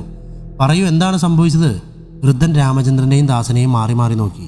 താങ്കൾ അങ്ങോട്ട് നോക്കൂ, ക്ഷേത്രത്തിലേക്ക് നോക്കൂ, ഞങ്ങളുടെ കുടിലുകളിലേക്ക് നോക്കൂ, വൃദ്ധൻ കരഞ്ഞുകൊണ്ട് പറഞ്ഞു. രാമചന്ദ്രനും ദാസനും ചുറ്റുപാട് നോക്കി. തുളസി ദേവി ക്ഷേത്രം ഇടിഞ്ഞു പൊളിഞ്ഞു കിടക്കുകയായിരുന്നു. ദേവിയുടെ പടവാളും അവിടെ ഉണ്ടായിരുന്നില്ല. ഓരോ വീടുകളും അഗ്നിയാൽ എരിഞ്ഞിരിക്കുന്നു. മരങ്ങളും മറ്റും നിലം പതിച്ചിരിക്കുന്നു. എന്താണ് സംഭവിച്ചത്? എൻ്റെ മീനു എവിടെ? രാമചന്ദ്രൻ ചോദിച്ചു. വൃദ്ധൻ രാമചന്ദ്രനെ സംശയത്തോടെ നോക്കി. എനിക്കൊന്നും അറിയില്ലായിരുന്നു. പുഴയിൽ നിന്ന് വെള്ളം ശേഖരിച്ച് തിരിച്ച് കാടിലൂടെ വരികയായിരുന്നു ഞാൻ. പെട്ടെന്നാണ് ഗ്രാമത്തിൽ നിന്നും വലിയ ശബ്ദമുയർന്നത്. ഞാൻ ഞെട്ടിപ്പോയി. ഞാനത് കണ്ടു ദാസ. അവൾ വരുന്നു. വർഷങ്ങൾക്ക് മുമ്പ് സ്വാമി സമാധി കെട്ടി ബന്ധിച്ച രാക്ഷസി, വൃദ്ധൻ പേടിയോടെ പറഞ്ഞു. അവരുടെ കൂടെ ഒരു പെൺകുട്ടി ഉണ്ടായിരുന്നില്ലേ? രാമചന്ദ്രൻ ചോദിച്ചു. ഉണ്ടായിരുന്നു. അവളെ ഒരു അഗ്നിവലയത്താൽ ബന്ധിച്ചിരുന്നു അവൾ, വൃദ്ധൻ പതിയെ പറഞ്ഞു. അയ്യോ, എൻ്റെ കുഞ്ഞ്! രാമചന്ദ്രൻ ഒന്ന് നിലവിളിച്ചു. എന്താണ് ഉണ്ടായത്? പറയൂ, ദാസൻ ചോദിച്ചു. ഞാനാകെ പേടിച്ചുപോയി. മരത്തിന് പുറകിൽ ഞാൻ ഒളിച്ചു നിന്നു. ദേവിയുടെ പടവാൾ അവൾ വീണ്ടും സ്വന്തമാക്കി. ഗ്രാമമധ്യത്തിലെ സ്വാമിയുടെ പ്രതിമ അവൾ തകർത്തു. ഓരോ വീടുകളായി അവൾ കത്തിച്ചു. ആ അഗ്നിയാൽ നമ്മുടെ മൂപ്പനും മക്കളും പോയി ദാസ. വൃദ്ധൻ പൊട്ടിക്കരഞ്ഞു. അയ്യോ! ദാസൻ തലയിൽ കൈവച്ചു. ആളുകൾ അങ്ങോട്ടും ഇങ്ങോട്ടും ഓടി മറഞ്ഞു. എന്നാൽ എല്ലാവരെയും അവൾ തൻ്റെ മന്ത്രത്താൽ ഒരു വലയത്തിൽ അകപ്പെടുത്തി. അവൾ ആകെ മാറിയിരിക്കുന്നു. ഈ ഗ്രാമം വീണ്ടും അന്ധകാരമാക്കാൻ പോകുന്നു. എല്ലാം അവസാനിച്ചു എന്ന് തോന്നുന്നു ദാസ. എത്രയും പെട്ടെന്ന് സ്വാമി ഇവിടെ എത്തണം, ഇല്ലെങ്കിൽ എല്ലാവരെയും അവൾ. വൃദ്ധൻ ഉറക്കെ നിലവിളിച്ചു. എവിടെയാണ് എല്ലാവരും? അവർ എവിടേക്കാണ് പോയത്? ദാസൻ ചോദിച്ചു. അവൾ ആ കാട്ടിലേക്കാണ് പോയത്. ജനങ്ങളെല്ലാം സ്വബോധം നഷ്ടമായിരുന്നു, വൃദ്ധൻ പറഞ്ഞു. ഏതാ കാട്ടിലേക്കോ? ദാസൻ ചോദിച്ചു. അതെ, എനിക്ക് തോന്നുന്നു ചെങ്കുന്നിൻ ഗുഹയിലേക്കായിരിക്കും അവൾ പോയിരിക്കുക. ചെങ്കുന്നിൻ ഗുഹയിലേക്കോ? ഈശ്വര, ചതിച്ചോ? ദാസൻ മനസ്സിൽ പറഞ്ഞു. സ്വാമി എവിടെയാണ്? എത്രയും വേഗം സ്വാമി ഇവിടെ എത്തണം, ഞങ്ങളെ സഹായിക്കൂ, വൃദ്ധൻ സങ്കടത്തോടെ പറഞ്ഞു. എല്ലാത്തിനും കാരണം ഈ ഞാനാണല്ലോ ഭഗവാനെ, രാമചന്ദ്രൻ സങ്കടത്തോടെ പതിയെ പറഞ്ഞു. താങ്കൾ ആരാണ്? താങ്കളെ മുമ്പ് ഇവിടെയൊന്നും കണ്ടിട്ടില്ലല്ലോ, വൃദ്ധൻ ചോദിച്ചു. രാമചന്ദ്രൻ ഒന്നും മിണ്ടിയില്ല. ദാസൻ ഓരോന്ന് ചിന്തിച്ചുകൊണ്ട് അങ്ങനെ നിൽക്കുകയായിരുന്നു. എനിക്കെൻ്റെ മീനുവിനെ കാണണം, ഞാൻ അവിടേക്ക് പോവുകയാണ്, രാമചന്ദ്രൻ പറഞ്ഞു. അരുത്, അങ്ങനെ ചിന്തിക്കുക പോലും അരുത്. താങ്കൾ പോയാൽ പിന്നെ താങ്കൾക്ക് തിരിച്ചു വരാനാകില്ല, വൃദ്ധൻ പറഞ്ഞു. സ്വാമി എവിടെയാണ്? വിഷ്ണുനാരായണൻ എവിടെയാണ്? രാമചന്ദ്രൻ ചോദിച്ചു. 2 ദിവസങ്ങൾക്ക് മുമ്പ് സ്വാമിയുടെ വിവാഹമായിരുന്നു. പത്നിയുമായി സ്വാമി വെള്ളൂരിൽ തന്നെയുണ്ട്. സ്വാമി വരും, ഞാനെല്ലാം സ്വാമിയെ അറിയിച്ചിട്ട് വരാം, ദാസൻ പറഞ്ഞു. ഞങ്ങളെ സഹായിക്കാൻ ഞങ്ങളുടെ ദൈവം വരണം, വൃദ്ധൻ പറഞ്ഞുകൊണ്ട് പതിയെ മരച്ചോട്ടിൽ നിന്നും എഴുന്നേറ്റു. പെട്ടെന്നാണ് വൃദ്ധൻ നെഞ്ചിൽ കൈവച്ചത്. അദ്ദേഹത്തിൻ്റെ മുഖം വലിഞ്ഞു മുറുകി. എന്തു പറ്റി? രാമചന്ദ്രൻ അയാളെ നോക്കി. എനിക്കെന്തോ നെഞ്ചു വേദനിക്കുന്നു. അയ്യോ, വെള്ളം, വൃദ്ധൻ വേദനയോടെ പറഞ്ഞു. ദാസൻ വെള്ളത്തിനായി പരുതി. സ്വാമി! വൃദ്ധൻ നെഞ്ചിൽ കൈവച്ച് രാമചന്ദ്രൻ്റെ ദേഹത്തേക്ക് വീണു. അയാളുടെ വായിൽ നിന്നും ചോരയൊഴുകി. ദാസ! രാമചന്ദ്രൻ ഉറക്കെ വിളിച്ചു. വൃദ്ധൻ ചോരയൊലിച്ച് നിലത്ത് വീണു. ദാസൻ പേടിയോടെ വൃദ്ധൻ്റെ അടുത്തേക്ക് ഓടി വന്നു. ദാസൻ വൃദ്ധൻ്റെ അടുത്തിരുന്നു. അയ്യോ, എന്തു പറ്റി? എഴുന്നേൽക്കൂ, ദാസൻ ഉറക്കെ പറഞ്ഞു. വൃദ്ധൻ മരണപ്പെട്ടു. പോയി ദാസ, രാമചന്ദ്രൻ പതിയെ പറഞ്ഞു. ഇരുവരും പതിയെ അവിടെ നിന്നും എഴുന്നേറ്റു. അയ്യോ, വരൂ, ഇനി ഇവിടെ നിൽക്കരുത്, അത് വളരെ അപകടമാണ്, നമുക്ക് ഇവിടെ നിന്നും പോകാം, എൻ്റെ കൂടെ വരൂ, ദാസൻ പറഞ്ഞു. എവിടേക്ക്? ഞാൻ വരില്ല, എനിക്കെൻ്റെ മീനുവിനെ കണ്ടെത്തണം, എത്രയും പെട്ടെന്ന്, ഞങ്ങൾക്ക് ഇവിടെ നിന്നും പോകണം, രാമചന്ദ്രൻ പറഞ്ഞു. ഞാൻ സ്വാമിയുടെ മഠത്തിലേക്കാണ് പോകുന്നത്, എൻ്റെ കൂടെ വരൂ, നിങ്ങൾ സുരക്ഷിതമായിരിക്കും. ഇല്ല, എനിക്ക് നടക്കാൻ കഴിയുന്നില്ല, കാലുകൾ നോക്കിക്കൊണ്ട് രാമചന്ദ്രൻ പറഞ്ഞു. എന്തു പറ്റി? രാമചന്ദ്രൻ തൻ്റെ കാലുകൾ മുന്നിലേക്ക് നീക്കി. അയ്യോ, ഇതെന്ത് പറ്റി? അറിയില്ല, കാലിലാകെ നീര് കെട്ടിയിരിക്കുന്നു, എനിക്ക് നടക്കാൻ കഴിയുന്നില്ല, രാമചന്ദ്രൻ പറഞ്ഞു. ദാസൻ അങ്ങനെ നിന്നു. താങ്കൾ സ്വാമിയെ കൂട്ടി വരൂ, ഞാൻ ഈ മരച്ചുവട്ടിൽ തന്നെ ഉണ്ടാകും, ചെല്ലൂ, രാമചന്ദ്രൻ പറഞ്ഞു. അയ്യോ, ഇവിടെ നിൽക്കുന്നത് അപകടമാണ്, ദാസൻ പറഞ്ഞു. രാമചന്ദ്രൻ മരച്ചുവട്ടിൽ കയറിയിരുന്നു. ഞാൻ പറയുന്നത് കേൾക്കൂ, താങ്കൾക്ക് അവളെ മനസ്സിലായിട്ടില്ല. ഈ ചെമ്പാടിലെ കാറ്റിന് പോലും യക്ഷമിയെ അറിയാം. അവൾ ചിലപ്പോൾ ഇതെല്ലാം കാണുന്നുണ്ടാകും. താങ്കൾ വളരെയധികം സൂക്ഷിക്കണം, ദാസൻ പറഞ്ഞു. ഈശ്വര, കാത്തോളനെ, രാമചന്ദ്രൻ തൻ്റെ കാലുകൾ നീട്ടിപ്പിടിച്ചു. ശരി, ഇതാ ഇത് കയ്യിൽ പിടിച്ചോളൂ, ദാസൻ പറഞ്ഞുകൊണ്ട് കഴുത്തിൽ നിന്നും ഒരു മാല രാമചന്ദ്രൻ്റെ കയ്യിൽ കൊടുത്തു. സൂക്ഷിക്കൂ, ഏത് നിമിഷവും അപകടമുണ്ടാകാം, ധൈര്യം കൈവിടരുത്. ഞാൻ സ്വാമിയോട് കാര്യങ്ങളെല്ലാം പറഞ്ഞ് സ്വാമിയെ കൂട്ടിവരാം, ദാസൻ പറഞ്ഞുകൊണ്ട് നടന്നു നീങ്ങി. ഈശ്വര, അമ്മേ നാരായണ, ദേവി നാരായണ, രാമചന്ദ്രൻ മനസ്സിൽ പറഞ്ഞു. നേരെ മതിയായി ഇരുട്ടി.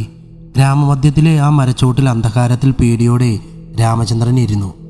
എങ്ങും നായയുടെയും മറ്റും ഓരിയിടൽ. ദാസൻ അതുവരെയും വന്നില്ലായിരുന്നു. എന്ത് ചെയ്യണമെന്നറിയാതെ രാമചന്ദ്രൻ പതിയെ മരച്ചോട്ടിൽ നിന്നും എഴുന്നേറ്റു. ആ മാല അവൻ കയ്യിൽ തന്നെ മുറുക്കി പിടിച്ചിരിക്കുകയായിരുന്നു. തൊട്ടടുത്ത് തന്നെ വൃദ്ധൻ്റെ മൃതദേഹം കിടക്കുന്നുണ്ടായിരുന്നു. നിലാവെളിച്ചത്തിൽ വൃദ്ധൻ്റെ മൃതദേഹം പേടിയോടെ അയാൾ നോക്കി.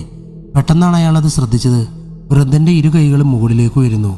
അയ്യോ, രാമചന്ദ്രൻ ഒന്ന് ഞെട്ടി. എന്താണിത്? സ്വാമി നാരായണ! രുദ്രാക്ഷമാല കയ്യിൽ മുറുകെ പിടിച്ചുകൊണ്ട് ദാസൻ മരത്തിൻ്റെ പുറകിൽ ഒളിച്ചു നിന്നു. വൃദ്ധൻ്റെ കാലുകളും മുകളിലേക്ക് ഉയരുന്നു. പെട്ടെന്ന് തന്നെ വൃദ്ധൻ മുകളിലേക്ക് ഉയർന്നു. ഈശ്വര, എന്താണിത്? രാമചന്ദ്രൻ പേടിയോടെ നോക്കി നിന്നു. വൃദ്ധൻ മുകളിൽ നിന്നും നിലത്തേക്ക് തന്നെ വീണു. അയാളുടെ കണ്ണുകൾ തുറന്നു വന്നു. വൃദ്ധൻ നിലത്തു നിന്നും എഴുന്നേറ്റ് പതിയെ മരച്ചോട്ടിലേക്ക് നടന്നു വന്നു, രാമചന്ദ്രൻ്റെ മുന്നിലേക്ക്. അയ്യോ, എന്താണിത്? രാമചന്ദ്രൻ പേടിയോടെ അലറി. അപ്പോഴാണ് രാമചന്ദ്രൻ അത് കണ്ടത്. ദൂരെ കാട്ടിലൊരു മുത്തശ്ശി നിൽക്കുന്നു. അവരുടെ കയ്യിൽ കത്തുന്ന ഒരു വിളക്കുണ്ടായിരുന്നു. എന്നെ രക്ഷിക്കൂ, രാമചന്ദ്രൻ പറഞ്ഞുകൊണ്ട് ആ വെളിച്ചത്തിൻ്റെ അടുത്തേക്ക് ഓടി. വൃദ്ധൻ പതിയെ പതിയെ അയാളുടെ പുറകെ നടന്നു വരുന്നുണ്ടായിരുന്നു. രാമചന്ദ്രൻ ആ മുത്തശ്ശിയുടെ അടുത്തെത്തി. അവരുടെ രൂപം ആരെയും പേടിപ്പിക്കുന്ന ഒന്നായിരുന്നു. നിറയെ മാലകളും നീളൻ മുടിയിഴകളുമായി ഒരു തപസ്വിനിയുടെ രൂപമായിരുന്നു അവർക്ക്. ആരാണ്? എന്നെ രക്ഷിക്കണം, അയാൾ എന്നെ കൊല്ലും, രാമചന്ദ്രൻ തിരിഞ്ഞു നോക്കിക്കൊണ്ട് പറഞ്ഞു. താങ്കൾ ഇവിടെ നിന്നും പോകൂ, ഇവിടെ നിന്നാൽ മരണം സംഭവിക്കും, മുത്തശ്ശി പതിയെ പറഞ്ഞു. വൃദ്ധൻ പതിയെ ഒരു ശബ്ദമുണ്ടാക്കി രാമചന്ദ്രൻ്റെ അടുത്തേക്ക് വന്നു. അയ്യോ, രാമചന്ദ്രൻ ഉറക്കെ നിലവിളിച്ചു. പെട്ടെന്ന് അവിടെയാകെ ഒരു കാറ്റ് വീശി. രാമചന്ദ്രൻ തൻ്റെ കണ്ണുകൾ അടച്ചു നിന്നു. രാമചന്ദ്ര! മുത്തശ്ശി പുഞ്ചിരിയോടെ വിളിച്ചു. രാമചന്ദ്രൻ കണ്ണു തുറന്നതും അയാൾ ഞെട്ടിപ്പോയി. ആ വൃദ്ധനെ അവിടെ എവിടെയും കാണാനില്ലായിരുന്നു. ഞാൻ പറയുന്നത് കേൾക്കൂ, താങ്കൾ പോകൂ ഇവിടെ നിന്ന്. ഇവിടെ നിൽക്കുന്ന ഓരോ നിമിഷവും അപകടമാണ്, മുത്തശ്ശി പറഞ്ഞു. നിങ്ങൾ ആരാണ്? രാമചന്ദ്രൻ ചോദിച്ചു. ഞാൻ ചെമ്പാടിൻ്റെ മുനിയമ്മയാണ് മോനെ, അവർ പറഞ്ഞു. മുനിയമ്മ?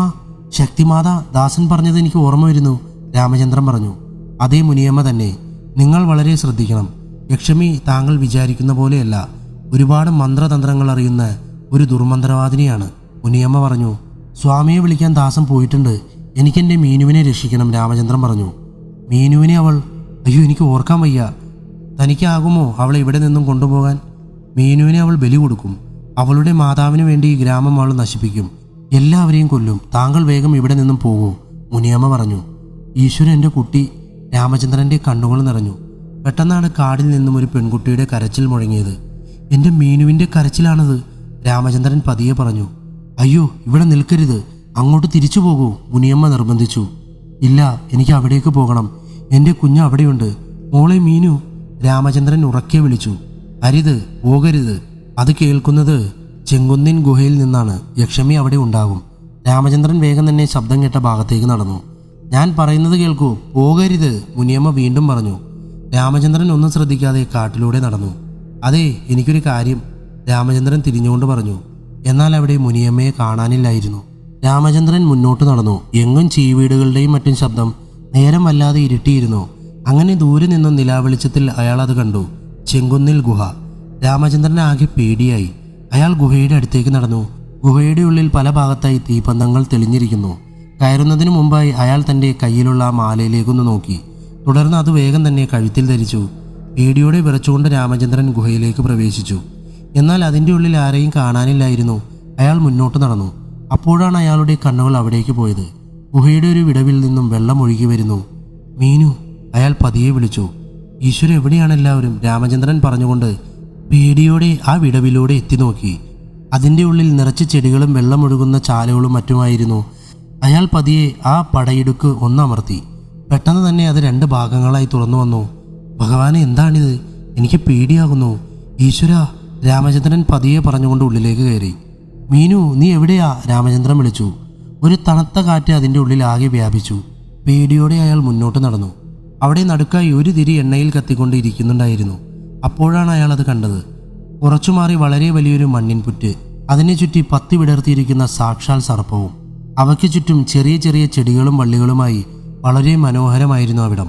അത്ഭുതത്തോടെ അയാൾ ആ പുറ്റിനടുത്തേക്ക് നടന്നു. എൻ്റെ ഈശ്വരന്മാരെ, എന്നെ സഹായിക്കൂ. എൻ്റെ മീനുവിനെ എനിക്ക് കണ്ടെത്തണം. എനിക്കതിന് കഴിയണേ നാഗദൈവമേ. രാമചന്ദ്രൻ കൈകൂപ്പി. അപ്പോഴാണ് ആ പുറ്റിൽ നിന്നും ഒരു നിലാവെളിച്ചം രാമചന്ദ്രൻ്റെ മുഖത്തേക്ക് പ്രകാശിച്ചത്. ഭഗവാനെ, മാണിക്യം! ഈശ്വര, എനിക്ക് വിശ്വസിക്കാൻ കഴിയുന്നില്ല. അയാൾ അത് നോക്കിക്കൊണ്ട് അവിടെ മുട്ടുകുത്തിയിരുന്നു. അയാളുടെ കണ്ണുകൾ നിറഞ്ഞു. പെട്ടെന്ന് അവിടെ ഒരു മുഴക്കമുണ്ടായി. രക്ഷിക്കൂ! വീണ്ടും ഒരു പെൺകുട്ടിയുടെ നിലവിളി അവിടെ മുഴങ്ങി. അയ്യോ മീനു! രാമചന്ദ്രൻ പറഞ്ഞുകൊണ്ട് അവിടെ നിന്നും തിരിഞ്ഞു നടന്നു. അപ്പോൾ അത് അയാളുടെ മുമ്പിൽ വീണ്ടും ഒരു സർപ്പം പത്തി വിടർത്തി നിൽക്കുന്നു. എന്നെ പോകാൻ അനുവദിച്ചാലും എനിക്കെൻ്റെ മീനുവിനെ കാണണം. രാമചന്ദ്രൻ തൊഴുതു. അയാൾ പുറ്റിലേക്ക് തിരിഞ്ഞു നോക്കിയപ്പോൾ അയാൾ ഞെട്ടിപ്പോയി. പുറ്റിനുള്ളിൽ നിന്നും ഒരു നാഗമാണിക്യം മുകളിലേക്ക് ഉയരുകയായിരുന്നു. ഇതെന്താണ്? എനിക്കൊന്നും മനസ്സിലാകുന്നില്ല. മാണിക്യം അയാളുടെ അടുത്തേക്ക് വന്നു. അയാൾ തൻ്റെ കൈകൾ നീട്ടി. അത്ഭുതത്തോടെ രാമചന്ദ്രൻ അത് നോക്കി നിന്നു. തൻ്റെ കയ്യിൽ തിളങ്ങിക്കൊണ്ട് ആ മാണിക്യം വന്നിരുന്നു. ഈശ്വര! രാമചന്ദ്രൻ്റെ കണ്ണുകൾ നിറഞ്ഞൊഴുകി. അയാൾക്ക് വിശ്വസിക്കാൻ കഴിഞ്ഞില്ല. എന്താണ് ഇതിൻ്റെയൊക്കെ അർത്ഥം? സ്വാമിയുടെ ഈ മാല എൻ്റെ കഴുത്തിലുള്ളതുകൊണ്ടാണോ? രാമചന്ദ്രൻ ചിന്തിച്ചു. അയാൾ ആ മാണിക്യം കയ്യിൽ അമർത്തി പിടിച്ചു. സർപ്പം വഴി മാറിക്കൊടുത്തു. ഒന്നും മനസ്സിലാകാതെ രാമചന്ദ്രൻ ആ പാറയിടുക്കിൽ നിന്നും പുറത്തേക്ക് കടന്നു. പെട്ടെന്ന് തന്നെ ആ വിടവ് പഴയ സ്ഥിതിയിലായി. ഉള്ളിൽ ധൈര്യത്തോടെ അയാൾ ഒന്നുകൂടി മുന്നോട്ട് നടന്നു. പെട്ടെന്നാണ് നിലത്ത് നിന്നും ഒരു ശബ്ദം രാമചന്ദ്രൻ കേട്ടത്. എന്താ, ഈ ഗുഹയുടെ അടിയിൽ നിന്നാണല്ലോ എന്തോ ഒരു ശബ്ദം കേൾക്കുന്നത്? അയാൾ പതിയെ പറഞ്ഞു. കുറച്ചു മുന്നിലേക്ക് പോയപ്പോൾ അയാൾ കണ്ടു ഗുഹയുടെ അടിയിലേക്ക് ഇറങ്ങാനായി ഒരു വഴി. ദാസൻ എവിടെയാണ്? സമയം ഒരുപാട് കിട്ടിയല്ലോ. സ്വാമിയെ കൂട്ടി വരാമെന്നും പറഞ്ഞല്ലേ അദ്ദേഹം പോയത്? രാമചന്ദ്രൻ പറഞ്ഞുകൊണ്ട് പതിയെ നടന്ന് ഗുഹയുടെ അടിവാരത്തേക്ക് നടന്നു. പോയിക്കൊണ്ടിരുന്നപ്പോൾ അയാൾ ആ മാണിക്യം തൻ്റെ മുണ്ടിൻ്റെ ഒരറ്റത്ത് കെട്ടിയിട്ടു. അടിയിലെത്തിയ അയാൾ അവിടുത്തെ ചിത കണ്ട് ഞെട്ടിപ്പോയി. അതിൽ കിടത്തിയിരിക്കുന്നത് മീനുവിനെയാണ്. മീനുവിൻ്റെ തൊട്ടടുത്തായി ഗ്രാമത്തിലുള്ള എല്ലാവരും സ്വബോധമില്ലാതെ എന്തെല്ലാമോ പറഞ്ഞുകൊണ്ട് മുട്ടുകുത്തി നിൽക്കുന്നുണ്ടായിരുന്നു. പല ഭാഗത്തായി തീപ്പന്തങ്ങൾ കത്തുന്നുണ്ട്. മോളെ മീനു! രാമചന്ദ്രൻ മീനുവിൻ്റെ അടുത്തേക്ക് ഓടിപ്പോയി. അവൾക്ക് ബോധമില്ലായിരുന്നു. യക്ഷിയെ അവിടെ എങ്ങും കാണാനില്ലായിരുന്നു. രാമചന്ദ്രൻ വേഗം തന്നെ അവളെ ചിതയിൽ നിന്നും എഴുന്നേൽപ്പിച്ചു. മോളെ, കണ്ണു തുറക്ക്! എൻ്റെ പൊന്നു മോളെ, കണ്ണു തുറക്ക്! രാമചന്ദ്രൻ വിഷമത്തോടെ വിളിച്ചു. പെട്ടെന്ന് തന്നെ അവൾ തൻ്റെ കണ്ണുകൾ തുറന്നു. അവളുടെ കണ്ണുകൾ ചുവന്ന് തിളങ്ങുന്നുണ്ടായിരുന്നു. ദേഷ്യത്തോടെ അവൾ രാമചന്ദ്രനെ നോക്കി. പേടിക്കണ്ട മോളെ, മുത്തശ്ശന, വരൂ, നമുക്ക് പോകാം, രാമചന്ദ്രൻ പറഞ്ഞു. അവൾ ഉറക്കെ ചീറിക്കൊണ്ട് ഉടനെ തന്നെ രാമചന്ദ്രനെ ആഞ്ഞു ചവിട്ടി. രാമചന്ദ്രൻ ദൂരെ തെറിച്ചു വീണു. പെട്ടെന്ന് അയാളുടെ കഴുത്തിലുണ്ടായിരുന്ന ആ മാല ഗ്രാമവാസികളിലെ ഒരു യുവതിയുടെ ദേഹത്തേക്ക് വീണു. പെട്ടെന്ന് തന്നെ ആ യുവതി ഞെട്ടി ഉണർന്നു. ആ മാല വളരെ ശക്തിയുള്ള ഒന്നായിരുന്നു. അയ്യോ, ഇത് ഞാൻ എവിടെയാണ്? ആ യുവതി തൻ്റെ സ്വബോധത്തിലേക്ക് തിരിച്ചു വന്നു. എൻ്റെ മോളെ, നിനക്ക് എന്തു പറ്റി? ഇത് ഞാനാണ്, നിന്റെ മുത്തച്ഛൻ, രാമചന്ദ്രൻ ഉറക്കെ പറഞ്ഞുകൊണ്ട് മീനുവിൻ്റെ അടുത്തേക്ക് വീണ്ടും നടന്നു. അപ്പോഴേക്കും മീനു ചിതയിലേക്ക് തന്നെ ബോധം കെട്ട് വീണു. ഈശ്വര, ഇവിടെ എന്താണ് നടക്കുന്നത്? ഇയാൾ ആരാണ്? ഈശ്വര, യക്ഷമി പുറത്തു വന്നിരിക്കുന്നു. അവൾ ഞങ്ങളെ എന്താണ് ഈ ചെയ്തിരിക്കുന്നത്? ഇത് ചെങ്കുന്തിൻ ഗുഹയല്ലേ? യുവതി ചുറ്റും നോക്കിക്കൊണ്ട് പറഞ്ഞു. അവൾ ഗർഭിണിയായിരുന്നു. അവൾ നിലത്ത് കിടക്കുന്ന ആ മാല തൻ്റെ കയ്യിലെടുത്തു. ഇത് എങ്ങനെ? ഇത് സ്വാമിയുടെ മാല പോലുണ്ടല്ലോ, അവൾ ചിന്തിച്ചു. രാജേട്ടാ, ദേവകി, നാരായണ, ഉണരൂ! ഈശ്വര, എന്താണിത്? എല്ലാവർക്കും എന്തു പറ്റി? ഞാൻ എങ്ങനെ ഉണർന്നു? ചുറ്റും കൂടിയിരിക്കുന്ന എല്ലാവരും വിളിച്ചുകൊണ്ട് യുവതി പറഞ്ഞു. തൻ്റെ കൈ വയറിൽ വെച്ചുകൊണ്ട് അവർ രാമചന്ദ്രനെ നോക്കി. രാമചന്ദ്രൻ മീനുവിൻ്റെ അടുത്തേക്ക് പതിയെ നടന്നു. ഈശ്വര, ഇത് ആരാണ്? അരുത്, അങ്ങോട്ട് പോകരുത്, അവൾ യക്ഷിയാണ്, യുവതി രാമചന്ദ്രനോട് പറഞ്ഞു. എങ്ങും നിശബ്ദം. നിങ്ങൾ എന്തിനാണ് അങ്ങോട്ട് പോകുന്നത്? അവൾ യക്ഷിയാണ്, യുവതി വീണ്ടും പറഞ്ഞു. ഇതെൻ്റെ മോളാണ്, എൻ്റെ മീനു, രാമചന്ദ്രൻ നിറ കണ്ണുകളോടെ പറഞ്ഞു. താങ്കൾ ആരാണ്? എന്തൊക്കെയാണ് ഈ പറയുന്നത്? അവളിപ്പോൾ ഇവിടെ എത്തും. താങ്കൾ ഇവിടെ നിന്നും പോകൂ, യുവതി ഉറക്കെ പറഞ്ഞു. ഞാൻ മറുഗ്രാമത്തിൽ നിന്നും വന്നതാണ്. ഇവിടെ എന്തൊക്കെയാണ് ഉണ്ടായത്? ഈ ആളുകൾ എന്താണ് ഇങ്ങനെ ഇരിക്കുന്നത്? രാമചന്ദ്രൻ വേഗത്തിൽ ചോദിച്ചു. എല്ലാം അവളുടെ തന്ത്രങ്ങളാണ്. എനിക്ക് ഒന്നും ഓർമ്മയില്ല. ഒരുപക്ഷെ ഈ പെൺകുട്ടിയെ ഉപയോഗിച്ച് അവൾ തൻ്റെ അമ്മയെ പുനർജനിപ്പിക്കാൻ നോക്കുകയാണ്, യുവതി പറഞ്ഞു. അയ്യോ, എൻ്റെ കുഞ്ഞ്! രാമചന്ദ്രൻ ഓടി തൻ്റെ കുഞ്ഞിനെ എടുത്തു. മോളെ, കണ്ണു തുറക്ക് മോളെ, രാമചന്ദ്രൻ പറഞ്ഞു. നിങ്ങൾ എങ്ങനെയാണ് ഈ ഗ്രാമത്തിലെത്തിയത്? ഈ നശിച്ച ഗ്രാമത്തിൽ ഞങ്ങളെല്ലാവരും ശാപം കിട്ടിയവരാണ്. നിങ്ങൾ ഈ ഗ്രാമത്തെപ്പറ്റി ഒന്നും അറിഞ്ഞിട്ടില്ല എന്ന് തോന്നുന്നു. പുറത്തു നിന്നും ഒരാളും ഈ ഗ്രാമത്തിലേക്ക് വരില്ല, എല്ലാവർക്കും പേടിയാണ്. യുവതി പറഞ്ഞു. നിങ്ങൾ ആരാണ്? എൻ്റെ കൂടെ വരുമോ? ഞാൻ നിങ്ങളെ രക്ഷിക്കാം. ഇവിടെ നിന്നാൽ നിങ്ങൾക്ക് മരണം സംഭവിക്കും. ഇവിടെയുള്ള എല്ലാവരെയും രക്ഷിക്കണമെന്നുണ്ട്, എന്നാൽ എന്നെക്കൊണ്ടാവില്ല. താങ്കളെങ്കിലും എൻ്റെ കൂടെ വന്നാൽ നമുക്ക് രക്ഷപ്പെടാം. രാമചന്ദ്രൻ മീനുവിനെ തോളിൽ കിടത്തിക്കൊണ്ട് ചോദിച്ചു. എൻ്റെ പേര് സൗദാമിനി.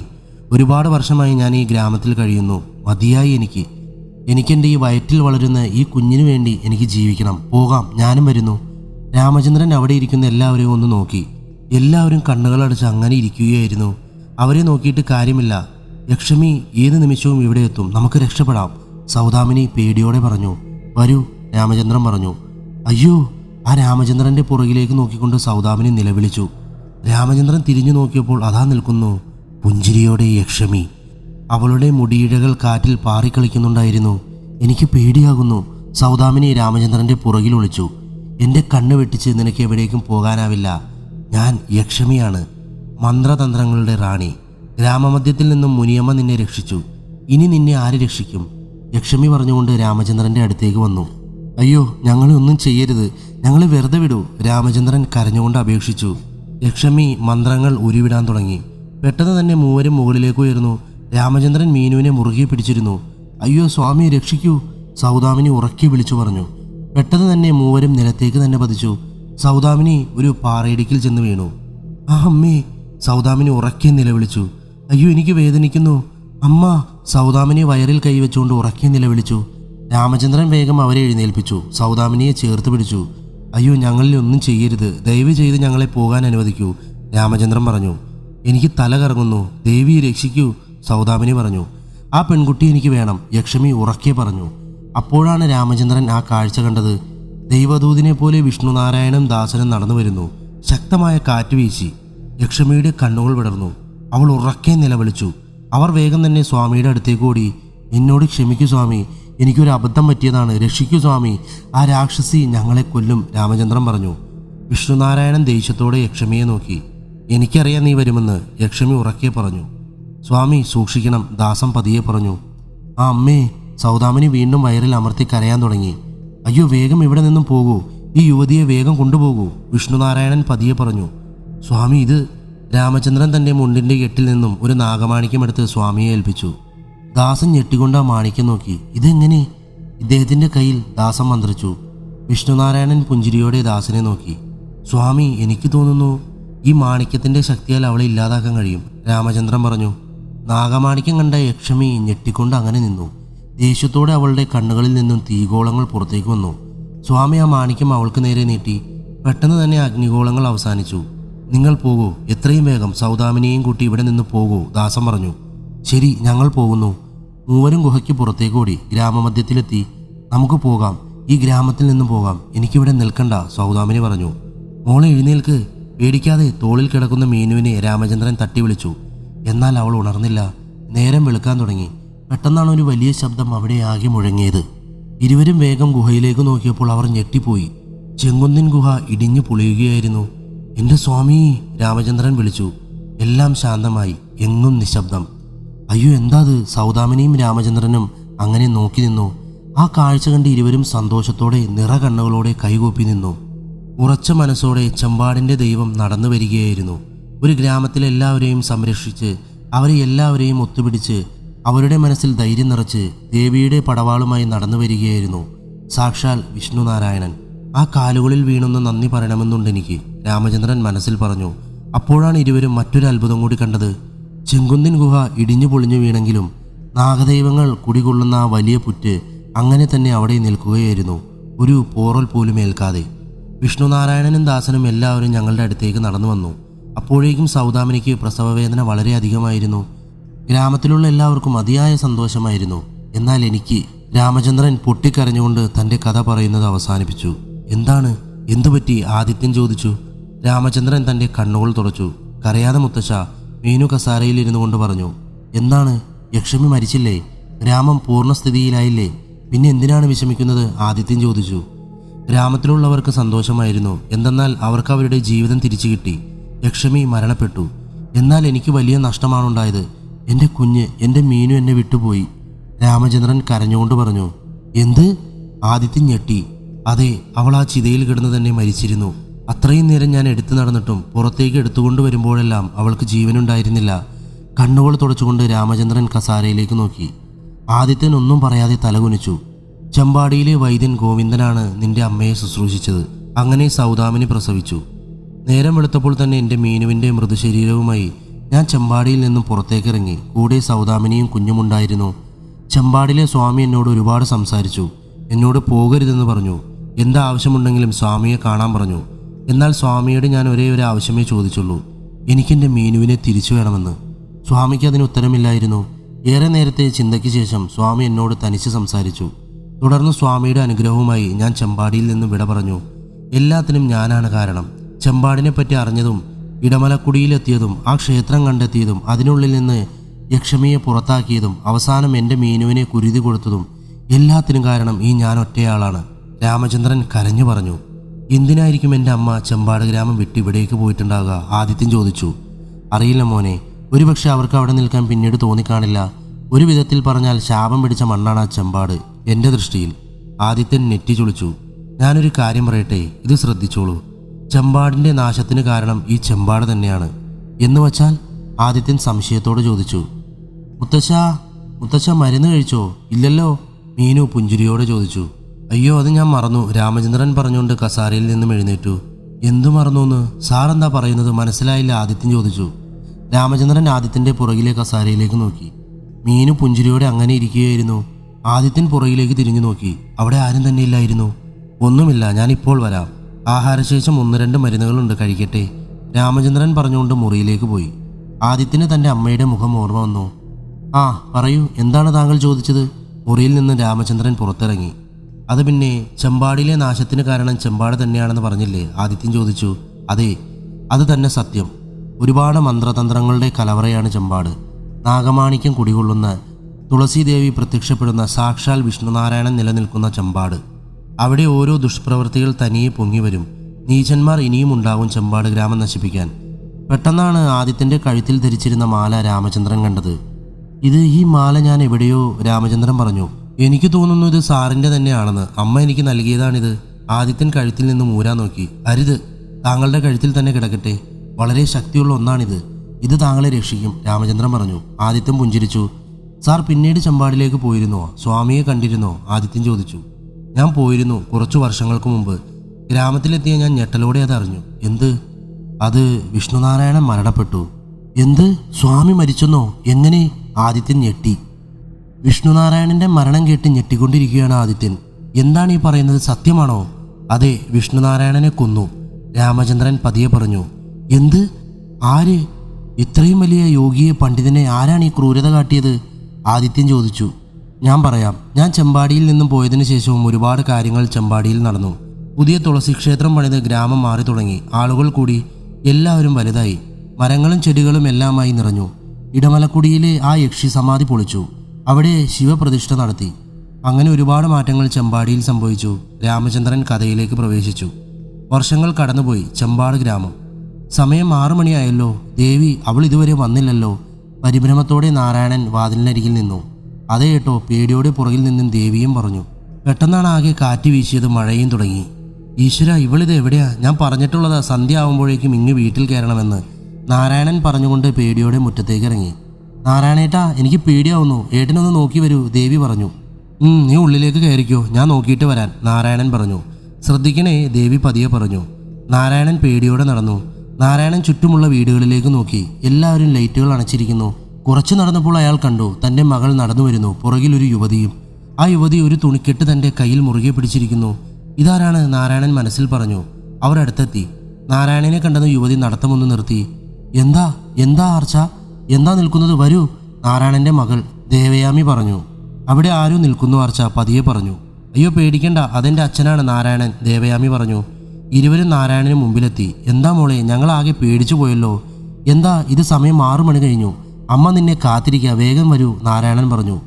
ഇദ്ദേഹം എന്തിന് ഇങ്ങനെ പേടിക്കുന്ന? ആർച്ച മനസ്സിൽ പറഞ്ഞു. അതച്ഛാ, ദേവയാമി പതറി. അല്ല, ഇതാരാ? ഈ കുട്ടി മുമ്പ് ഇവിടെ ഒന്നും കണ്ടിട്ടില്ലല്ലോ, നാരായണൻ ചോദിച്ചു. ഇത് ആർച്ച, നമ്മുടെ കലാലയത്തിൽ നൃത്തം പഠിക്കാൻ വേണ്ടി വന്നതാണ്. ഞാൻ കലാലയത്തിൽ നിന്ന് വരുമ്പോൾ ഈ കുട്ടി വഴിയറിയാതെ മാതങ്കി കാടിനടുത്ത് നിൽക്കുന്നത് ഞാൻ കണ്ടു, ദേവയാമി പറഞ്ഞു. മാതങ്കി കാടിനെവിടെയോ? നാരായണൻ ഞെട്ടി. കുട്ടി വരൂ, പോവാം, ഇവിടെ നിൽക്കണ്ട, വേഗം വരൂ മോളെ, നാരായണൻ പറഞ്ഞു. മൂവരും നടന്നു. എന്തിനാ ഇങ്ങനെ പേടിക്കുന്നത്? ആർച്ച ദേവയാമിയോട് പതിയെ ചോദിച്ചു. ദേവയാമി ചുണ്ടിൽ വിരൽ വെച്ചുകൊണ്ട് പറഞ്ഞു. അവർ മൂവരും വീട്ടിലെത്തി. എന്താ മോളെ, എല്ലാവരും വാതിലുകൾ അടച്ച് ഉറങ്ങാൻ കിടന്നു, എന്താ വരാൻ വൈകിയത്? ഇങ്ങ് ഉള്ളിൽ കയറൂ, വേഗം, ദേവി പറഞ്ഞു. ഇതാരാണ് മോളെ? ആർച്ചയെ നോക്കിക്കൊണ്ട് ദേവി ചോദിച്ചു. അതൊക്കെ പറയാം, ആദ്യം എല്ലാവരും വേഗം ഉള്ളിലേക്ക് കയറ്, നാരായണൻ പറഞ്ഞു. എല്ലാവരും ഉള്ളിൽ കയറി. നാരായണൻ വാതിലടച്ചു. ആരാ മോളെ ഇത്? ദേവി വീണ്ടും ചോദിച്ചു. ഇത് ആർച്ച, നമ്മുടെ കലാലയത്തിൽ നൃത്തം പഠിക്കാൻ വന്നതാ. അപ്പുറത്തെ ഗ്രാമത്തിൽ നിന്ന് കാടിനെവിടെ വഴിയറിയാതെ നിൽക്കുന്നത് ഞാൻ കണ്ടു. തുടർന്ന് എൻ്റെ കൂടെ വരികയായിരുന്നു, ദേവയാമി പറഞ്ഞു. കുട്ടി എന്തിനാ ഈ രാത്രി ഇവിടേക്ക്? നാരായണൻ പതിയെ ചോദിച്ചു. ഞാൻ ആദ്യമായിട്ടാണ് ഈ ഗ്രാമത്തിൽ. ഉച്ചയാകുമ്പോഴാണ് വീട്ടിൽ നിന്നിറങ്ങിയത്. വഴിയറിയാതെ ആ കാടിനവിടെ നിന്നു. അപ്പോഴാണ് ദേവയാമിയെ കണ്ടത്, ആർച്ച പറഞ്ഞു. നാരായണനും ദേവിയും മുഖത്തോട് മുഖം നോക്കി. എന്നെ സഹായിക്കണം, എനിക്ക് വേറെ ആരുമില്ല. കുറച്ച് ദിവസം ഞാനിവിടെ നിൽക്കട്ടെ. ഇവിടുത്തെ കലാലയത്തിൽ നിന്നും നൃത്തം പഠിക്കണമെന്നുള്ളത് എൻ്റെ ഏറ്റവും വലിയ ആഗ്രഹമാണ്, ആർച്ച പതിയെ വിഷമത്തോടെ പറഞ്ഞു. അത് പിന്നെ മോളെ, നാരായണൻ പതറി. എതിര് പറയരുത്, ആർച്ച നാരായണൻ്റെ കാൽക്കൽ വീണു. അച്ഛാ, സമ്മതിക്കൂ അച്ഛാ, ദേവയാമി ഒന്ന് പതിയെ പറഞ്ഞു. അത് പിന്നെ മോളെ, പുറത്തു നിന്നൊരു പെൺകുട്ടി ഇവിടെ. ദേവി പതിയെ നാരായണനെ നോക്കി. ആയിക്കോളൂ എന്നാൽ, നാരായണൻ പറഞ്ഞു നിർത്തി. എന്താണ്? ആർച്ച ചോദിച്ചു. നാട്ടുകാരുടെ വാക്കുകൾക്ക് ചെവി കൊടുക്കേണ്ട കേട്ടോ, നാരായണൻ പതിയെ പറഞ്ഞു. എനിക്കൊന്നും മനസ്സിലായില്ല, ആർച്ച സംശയത്തോട് ചോദിച്ചു. അത് നിനക്ക് മനസ്സിലാവും, ദേവി പറഞ്ഞു. ദേവി വേഗം നീ ലേറ്റ് അണക്കി, ഈശ്വര, നാരായണൻ പറഞ്ഞു. എന്താ ഇത്? എനിക്കൊന്നും മനസ്സിലാവുന്നില്ല, ആർച്ച പതിയെ ദേവയാമിയെ നോക്കിക്കൊണ്ട് പറഞ്ഞു. അത് ചെല്ലു മോളെ, ചെല്ല്, ഇവൾക്ക് മുറിയൊക്കെ കാണിച്ചു കൊടുക്ക്, നാരായണൻ ദേവയാമിയോട് പറഞ്ഞു. വരൂ ആർച്ച, ദേവയാമി വിളിച്ചു. ഇരുവരും മുറിയിലേക്ക് നടന്നു. നമുക്ക് രണ്ടാൾക്കും ഈ മുറിയിൽ കിടക്കാം, കുഴപ്പമുണ്ടോ? ഒരു കുഴപ്പമില്ല, പുഞ്ചിരിയോടെ ദേവയാമി പറഞ്ഞു. അത് പിന്നെ ഇതെന്താ എല്ലാവരും ഇങ്ങനെ സംസാരിക്കുന്നത്? എല്ലാവർക്കും എന്താ ഒരു പേടി? അച്ഛനെന്താ ഇങ്ങനെയൊക്കെ പറയുന്നത്? ആരെ ഈ മാതങ്കി? ആർച്ച സംശയത്തോടെ ചോദിച്ചു. മാതങ്കി? അത് എനിക്കും അറിയില്ല ആർച്ച, അച്ഛൻ പറഞ്ഞു തന്ന കഥയാണത്. പണ്ട് മാതങ്കി എന്നൊരു യുവതി താൻ നിന്നിരുന്ന ആ കാട്ടിൽ വെച്ച് ആത്മഹത്യ ചെയ്തു. അങ്ങനെയാണ് ആ കാടിന് മാതങ്കിക്കാട് എന്ന പേര് വന്നത്. ആ കാടിലൂടെ അവൾ അലഞ്ഞു നടക്കുന്നു. എന്നാൽ ചിലർ പറയുന്നത് അതിൽ പിന്നെ അവിടെ അങ്ങനെ ആരും തന്നെ നിൽക്കില്ല. അതാ അച്ഛൻ താൻ അവിടെ ഉണ്ടായിരുന്നു എന്ന് പറഞ്ഞപ്പോൾ ഞെട്ടിയത്. ഇതൊക്കെ അച്ഛൻ്റെ കുട്ടിക്കാലം മുതൽ കേൾക്കുന്നതാ, സത്യമാണോ ആവോ? ദേവയാമി പറഞ്ഞു. എന്തിനാ ആത്മഹത്യ ചെയ്തത്? ആർച്ച ചോദിച്ചു. ആർക്കറിയാം, എന്നാൽ അതൊന്നുമല്ല ഈ ഗ്രാമത്തിൻ്റെ ശാപം, അതിനേക്കാൾ വലിയത്, ദേവയാമി പറഞ്ഞു. പെട്ടെന്നാണ് അവിടെ ഒരു നിലവിളി കേട്ടത്. എന്താ അതൊരു നിലവിളി? ആർച്ച പറഞ്ഞു. 7 മണിയാവുമ്പോഴേക്കും ഇവിടെയുള്ളവർ ഉറങ്ങിത്തുടങ്ങും. ജനലുകളും വാതിലുകളും കൊട്ടിയടയ്ക്കും, നായകളെ അഴിച്ചുവിടും. ഓരോ നിലവിളികൾക്കും കാതു കൊടുക്കാൻ ഞങ്ങൾക്ക് താല്പര്യമില്ല. നേരം ഇരുട്ടിയാൽ പിന്നെ പേടിയാ, ദേവയാമി പറഞ്ഞു. ആർച്ച ഇതൊക്കെ കേട്ട് ഞെട്ടി. എന്തിന്? ആർച്ച ചോദിച്ചു. എല്ലാം അവൻ്റെ കളികളാണ്, ആ ദുഷ്ടൻ്റെ. ഉറക്കം നടിച്ച് കിടക്കാനേ എനിക്ക് കഴിയൂ, കാരണം നാളെ കണ്ണു തുറക്കാൻ ഞാനില്ലെങ്കിലോ? ദേവയാമി പറഞ്ഞതൊന്നും ആർച്ചയ്ക്ക് മനസ്സിലായില്ല. ആർച്ച സംശയത്തോടെ ദേവയാമിയെ നോക്കി. നിങ്ങൾ എന്തൊക്കെയായി പറയുന്നത്? എനിക്കൊന്നും മനസ്സിലാവുന്നില്ല. എന്താണ്? ആരാണ്? ആർച്ച ചോദിച്ചു. അത് നാളെ പറയാം, താൻ സംസാരിക്കാതെ കിടക്കൂ, ദേവയാമി പറഞ്ഞു. ധാരാളം സംശയങ്ങളുമായി അവൾ കിടന്നു. പിറ്റേ ദിവസം നല്ല മഞ്ഞുള്ളൊരു ദിവസമായിരുന്നു. ദേവയാമിയും ആർച്ചയും വീട്ടിൽ നിന്നും കലാലയത്തിലേക്ക് പോകാനായി ഇറങ്ങി. മോളെ വേഗം വരണേ, അമ്മ വിളിച്ചു പറഞ്ഞു. വരാമമ്മേ, ഇന്നലത്തെ പോലെ ആകില്ല. ഇരുവരും നടന്നു പോകുന്നത് സംശയത്തോടെ നാട്ടുകാർ നോക്കി നിന്നു. പോകുന്ന വഴിയിൽ നാട്ടുകാരെല്ലാം ആർച്ചയെ തന്നെ നോക്കി പിറുപിറുത്തു. ദേവു, ഒരുവൻ വിളിച്ചു. എന്താ? ഇവൾ ആരാണ്? മുമ്പ് ഇവിടെയൊന്നും കണ്ടിട്ടില്ലല്ലോ, ഒരുവൻ ദേവയാമിയോട് ചോദിച്ചു. ഇവളെൻ്റെ കൂട്ടുകാരിയാണ്, അപ്പുറത്തെ ഗ്രാമത്തിൽ നിന്നും വന്നതാണ്, കലാലയത്തിൽ നൃത്തം പഠിക്കാൻ, ദേവയാമി പറഞ്ഞു. എന്താ കൊച്ചേ, മരിക്കാൻ തന്നെയാണോ നിന്റെ പുറപ്പാട്? ഒരുവൻ പതിയെ ചോദിച്ചു. ആർച്ചയുടെ കണ്ണുകൾ വിടർന്നു. വേഗം ഇവിടെ നിന്ന് പോകൂ, അയാൾ വീണ്ടും പറഞ്ഞു. വരൂ, നമുക്ക് നടക്കാം, ആർച്ചയുടെ കൈ പിടിച്ചുകൊണ്ട് ദേവയാമി പറഞ്ഞു. ഇരുവരും മുമ്പോട്ട് നടന്നു. എല്ലാവരും ആർച്ചയെ നോക്കി നിൽക്കുകയായിരുന്നു. നീ അതൊന്നും കാര്യമാക്കണ്ട, അച്ഛൻ പറഞ്ഞത് ഓർമ്മയില്ലേ?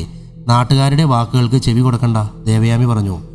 എന്തേ അങ്ങനെ പറയുന്നത് എല്ലാവരും? ആർച്ച സംശയത്തോടെ ദേവയാമിയെ നോക്കി. ഞാൻ പറഞ്ഞില്ലേ, ഇവിടേക്ക് അങ്ങനെ ആരും പുറത്തുനിന്ന് വരില്ല. ഇപ്പോൾ നീ വന്നിരിക്കുന്നു, അതും ഒരു പെൺകുട്ടി. ഈശ്വരാ, എന്താവോ ഉണ്ടാവാ, ദേവയാമി പറഞ്ഞു. എന്താ ദേവു, തെളിച്ചു പറയൂ, എനിക്കൊന്നും മനസ്സിലാവുന്നില്ല. എല്ലാവരുടെയും പേടിയോടെയുള്ള നോട്ടം എന്നെ ഭയപ്പെടുത്തുന്നു, ആർച്ച പറഞ്ഞു.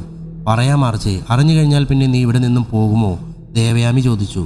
താൻ പറയൂ, പിന്നീടല്ലേ തീരുമാനം, ആർച്ച പറഞ്ഞു. ഇരുവരും നടന്ന് മാതങ്കിക്കാടിനടുത്തെത്തി. നീ അങ്ങോട്ട് നോക്കുതേ, ആ കാണുന്ന വീട്. മാതങ്കിക്കാടിന് സമീപത്തുള്ള ഒരു മനയിലേക്ക് ചൂണ്ടിക്കൊണ്ട് ദേവയാമി പറഞ്ഞു. ഈശ്വര, എന്ത് വലിയ മനയാ, ആർച്ച പറഞ്ഞു. അതെ, എന്നാൽ ആരും അങ്ങോട്ട് കയറില്ല. കയറിയാൽ തിരിച്ചിറങ്ങുമെന്ന് ആർക്കും ഉറപ്പില്ല, ദേവയാമി പറഞ്ഞു. തുടങ്ങി ഓരോന്ന് പറയാൻ. ആരാ വലിയ വീട്ടിൽ, നിനക്കറിയോ? ആർച്ച കുറച്ച് ഉറക്കെ ചോദിച്ചു. എനിക്കോ? ഈ ഗ്രാമത്തിലെ അല്ല, അടുത്ത ഗ്രാമത്തിലെ വരെ എല്ലാവർക്കും അറിയാം. അയ്യോ, ഇവിടെ അധികം നിൽക്കണ്ട, വരൂ നടക്കാം, ദേവയാമി പറഞ്ഞു. പറയൂ, ആരാണിത്? എനിക്കറിയണം. ഞാൻ അതറിയാൻ സമയമായി. എനിക്കെല്ലാം അറിയണം. പറയൂ, ആർച്ച ചോദിച്ചു. ഞാൻ പറയാം. ദേവയാമി ദീർഘനിശ്വാസമെടുത്തു. പണ്ട് വർഷങ്ങൾക്ക് മുമ്പ് ഈ ചെമ്പാട് ഗ്രാമത്തിലേക്ക് വന്നവരായിരുന്നു കേശവൻ തമ്പിയും വിജയമ്മയും. അവർ ഈ ഗ്രാമത്തിലെ ഒരു ചെറിയ വീട്ടിൽ താമസമായി. അവർക്കൊരു കുഞ്ഞുണ്ടായി, വർഷവർദ്ധൻ വളർന്നു വലുതായപ്പോൾ അവനെ അടുത്ത ഗ്രാമത്തിലെ വെള്ളൂരിലെ ഒരു നമ്പൂതിരിയുടെ, ഒരു യോഗിയുടെ മനയിലേക്ക് പറഞ്ഞയച്ചു. മന്ത്രതന്ത്രജാലങ്ങളിൽ കേമനായ വിഷ്ണുനാരായണന്റെ മനയിലേക്കാണ് അവനെ അവൻ്റെ അച്ഛനമ്മമാർ പറഞ്ഞയച്ചത്. വിഷ്ണുനാരായണൻ ഈ ചെമ്പാടിൻ്റെ ദൈവമാണ്. യക്ഷമി എന്ന യക്ഷിയുടെ കഥ കഴിച്ച വീരൻ. വിഷ്ണുനാരായണൻ അവനെ പഠിപ്പിച്ചു. ഒരുപാട് വർഷങ്ങൾ കടന്നുപോയി. അവൻ എല്ലാ മന്ത്രങ്ങളും പഠിച്ചെടുത്തു. ഇവയെല്ലാം നീ മറ്റുള്ളവരുടെ നന്മയ്ക്ക് വേണ്ടി ഉപയോഗിക്കണമെന്ന് വിഷ്ണുനാരായണൻ പറഞ്ഞു.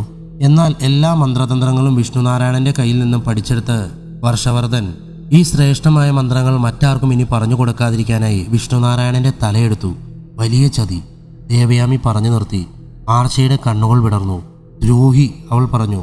അതേ ആർച്ചേ. പിന്നീട് അവൻ ഈ ഗ്രാമം നശിപ്പിക്കാൻ ആരംഭിച്ചു. എല്ലാ പൗർണമിയിലും അവൻ ഓരോ കന്യകയെ ഇവിടെ നിന്നും കൊണ്ടുപോകും. അവനവരെ ബലി കൊടുക്കും. അതിൽ നിന്ന് അവൻ്റെ ശക്തി ആർജിച്ചെടുക്കും. നാട്ടുകാർക്ക് ഇത് സഹിക്കാൻ കഴിഞ്ഞില്ല. അവൻ്റെ ഈ ക്രൂരതയ്ക്ക് അവൻ്റെ വീടിന് നേരെ നാട്ടുകാരെല്ലാവരും കൂടി തീയിട്ടു. ആ അഗ്നിയിൽ അവൻ്റെ മാതാപിതാക്കൾ വെന്തു മരിച്ചു. അതിനാൽ ആ ദേഷ്യത്താൽ ഈ ഗ്രാമം അവൻ നശിപ്പിക്കുമെന്ന് പ്രതിജ്ഞയെടുത്ത് അവൻ്റെ ആ ലക്ഷ്യത്തിന് പാവം ഞങ്ങൾ, ദേവയാമി കരഞ്ഞു. അതിനാണ് ഞങ്ങൾ ഇങ്ങനെ കഴിയുന്നത്. ഞങ്ങളുടെ ജീവിതം ഇവിടെ അവസാനിക്കും ഒരു ദിവസം, ദേവയാമി പറഞ്ഞു. നിങ്ങൾക്ക് ഇവിടെ നിന്ന് പോയി കൂടെ? ആർച്ച ചോദിച്ചു. കഴിയില്ല. അവൻ നീ വിചാരിക്കുന്ന പോലെയല്ല. അവനെല്ലാം അറിയും. ഇവിടുത്തെ കാറ്റിന് പോലും വർഷവർദ്ധനെ അറിയാം. അയ്യോ, നമുക്ക് പോകാം. വരൂ, 10 മണി ആവാറായി. കലാലയത്തിൽ എല്ലാവരും വന്നിട്ടുണ്ടാവും, ദേവയാമി പറഞ്ഞു. ആർച്ച ഓരോന്ന് ചിന്തിച്ചുകൊണ്ട് നടന്നു. ഇരുവരും നടന്ന് കലാലയത്തിൻ്റെ അടുത്തെത്തി. ഇതാണ് കലാലയം. കലാലയത്തിൻ്റെ മുന്നിൽ നിന്നുകൊണ്ട് ദേവയാമി പറഞ്ഞു. വളരെ വലിയതാണല്ലോ. ആർച്ച ചുറ്റും ഒന്ന് കണ്ണോടിച്ചു. വരൂ, എന്താ ഇവിടെ നിൽക്കുന്നത്? ഉള്ളിൽ നിന്നും ദേവയാമിയുടെ കൂട്ടുകാരി ദുർഗ വിളിച്ചു പറഞ്ഞു. ഇരുവരും കലാലയത്തിൻ്റെ ഉള്ളിലേക്ക് കയറി. ഇത് പുതിയ ആളാണോ? പഠിക്കാൻ വന്നതാണോ? ദുർഗ ചോദിച്ചു. അതെ, ആർച്ച പറഞ്ഞു. ദുർഗ അവളുടെ മുഖത്തേക്ക് ഉറ്റുനോക്കി. പുറത്തു നിന്ന് ഒരു പെൺകുട്ടി ഈ ഗ്രാമത്തിലേക്ക്. തനിക്ക് ഈ ഗ്രാമത്തെപ്പറ്റി ഒന്നും അറിയില്ലേ? പതിയെ ദുർഗ ചോദിച്ചു. എനിക്ക് ആരെയും പേടിയില്ല, എനിക്കെല്ലാം അറിയാം, ആർച്ച പറഞ്ഞു. ദേവയാമി ആർച്ചയുടെ മുഖത്തേക്ക് പേടിയോടെ നോക്കി. തനിക്ക് ഒന്നും ഇപ്പോഴും അറിയില്ല. അറിഞ്ഞാൽ താൻ ഇങ്ങനെ പറയില്ല, ദുർഗ പറഞ്ഞു. എനിക്കറിയാം. ദേവു എല്ലാം എന്നോട് പറഞ്ഞു. അവനെപ്പറ്റി, ആ ദ്രോഹിയെപ്പറ്റി, ആർച്ച ദേഷ്യത്തോടെ പറഞ്ഞു. ആർച്ചയെ വേണ്ട, തനിക്കെന്ത് ഇത്രയും ദേഷ്യം? ദേവയാമി ചോദിച്ചു. ആർച്ച ഒന്നും പറയാതെ ഉള്ളിലേക്ക് കയറി. ദേവു, നീ മനയെപ്പറ്റി ആ കുട്ടിയോട് പറഞ്ഞു അല്ലേ? അത് നന്നായി. എന്നാൽ എന്തുകൊണ്ടാണ് അവൾ ഭയപ്പെടാത്തത്? ദുർഗ ചോദിച്ചു. അറിയില്ല, അവൾക്ക് അറിയില്ലല്ലോ, അവനെ കണ്ടിട്ടില്ലല്ലോ. അവൾ മനസ്സിലാക്കുമെല്ലാം, ദേവയാമി പറഞ്ഞു. നോക്കൂ ദേവു, എത്രയും വേഗം അവളെ ഇവിടെ നിന്നും പറഞ്ഞയക്കണം. വർദ്ധന്റെ കണ്ണിൽ അവൾ പെടരുത്. ഈ നാട്ടിൽ അവൾ നിൽക്കുകയാണെങ്കിൽ അവൾക്കും, ദുർഗ പറഞ്ഞു നിർത്തി. അതേ ദുർഗ, എനിക്ക് പേടിയുണ്ട്. എത്രയും വേഗം അവളെ ഇവിടെ നിന്നും പറഞ്ഞയക്കണം, ദേവയാമി പറഞ്ഞു. മൂവരും കലാലയത്തിലേക്ക് കയറി. ഇരുവരും സന്ധ്യ ആയപ്പോഴേക്കും വീട്ടിലേക്ക് തിരിച്ചു. മനയുടെ പടി എത്തിയപ്പോൾ ആർച്ച അവിടേക്കൊന്ന് എത്തി നോക്കി. അവൾ ഞെട്ടലോടെ അത് കണ്ടു. ഉമ്മറക്കോലായിൽ കസാരയിലിരിക്കുന്നു വർഷവർദ്ധൻ. ചുവന്ന കണ്ണുകളോടുകൂടി, കഴുത്തിനിടയോളം കിടക്കുന്ന മുടി, നെറ്റിയിൽ വലിയ കുങ്കുമപ്പൊട്ട്. അവളുടെ കണ്ണുകൾ വിടർന്നു. അവളിൽ ഒരു പുഞ്ചിരി കടന്നു വന്നു. ദേവു, ഞാൻ കണ്ടു, ആർച്ച പതിയെ പറഞ്ഞു. ആരെ? നടന്നുകൊണ്ടിരിക്കുന്ന ദേവയാമി നടത്തം മതിയാക്കി. നീ പറഞ്ഞ വർഷവർദ്ധൻ, ആർച്ച ചിരിച്ചുകൊണ്ട് പറഞ്ഞു. ഈശ്വര, നീ ശരിക്കും കണ്ടുവോ? അയ്യോ, വർദ്ധൻ നിന്നെ കണ്ടുവോ? ഇല്ല. ദേവയാമി ദീർഘനിശ്വാസമെടുത്തു. എന്താ ദേവു? ആർച്ച ചോദിച്ചു. ഒന്നുമില്ല, നിന്നെ അയാൾ കണ്ടാൽ പിന്നെ നിനക്ക് ഈ ചെമ്പാട് ഗ്രാമത്തിൽ നിന്നും തിരിച്ചു പോകാനാകില്ല, ദേവയാമി പറഞ്ഞു. താൻ എന്തിനാ ഇങ്ങനെ പേടിക്കുന്നത്? ധൈര്യമായിരിക്കൂ, ആർച്ച പറഞ്ഞു. എന്താ താൻ ഇങ്ങനെയൊക്കെ പറയുന്ന ആർച്ചേ? ഇന്നലെ ഒന്നും താൻ ഇങ്ങനെയല്ലായിരുന്നല്ലോ. ഇപ്പോൾ ഒരു പേടിയുമില്ലേ? ദേവയാമി ചോദിച്ചു. ഇല്ല, എനിക്ക് പേടിയില്ല, ആർച്ച ഉറച്ചു പറഞ്ഞു. നീ ഇവിടുന്ന് എത്രയും വേഗം പോണം ആർച്ചേ, ദേവയാമി പറഞ്ഞു. ആർച്ച പുഞ്ചിരിച്ചു. എന്താ താൻ പോകില്ലേ? ഞാൻ പറയുന്നത് കേൾക്കൂ. ഇവിടെ നിന്നാൽ പ്രശ്നമാണ്, ജീവന് വരെ ആപത്താണ്, ദേവയാമി പറഞ്ഞു.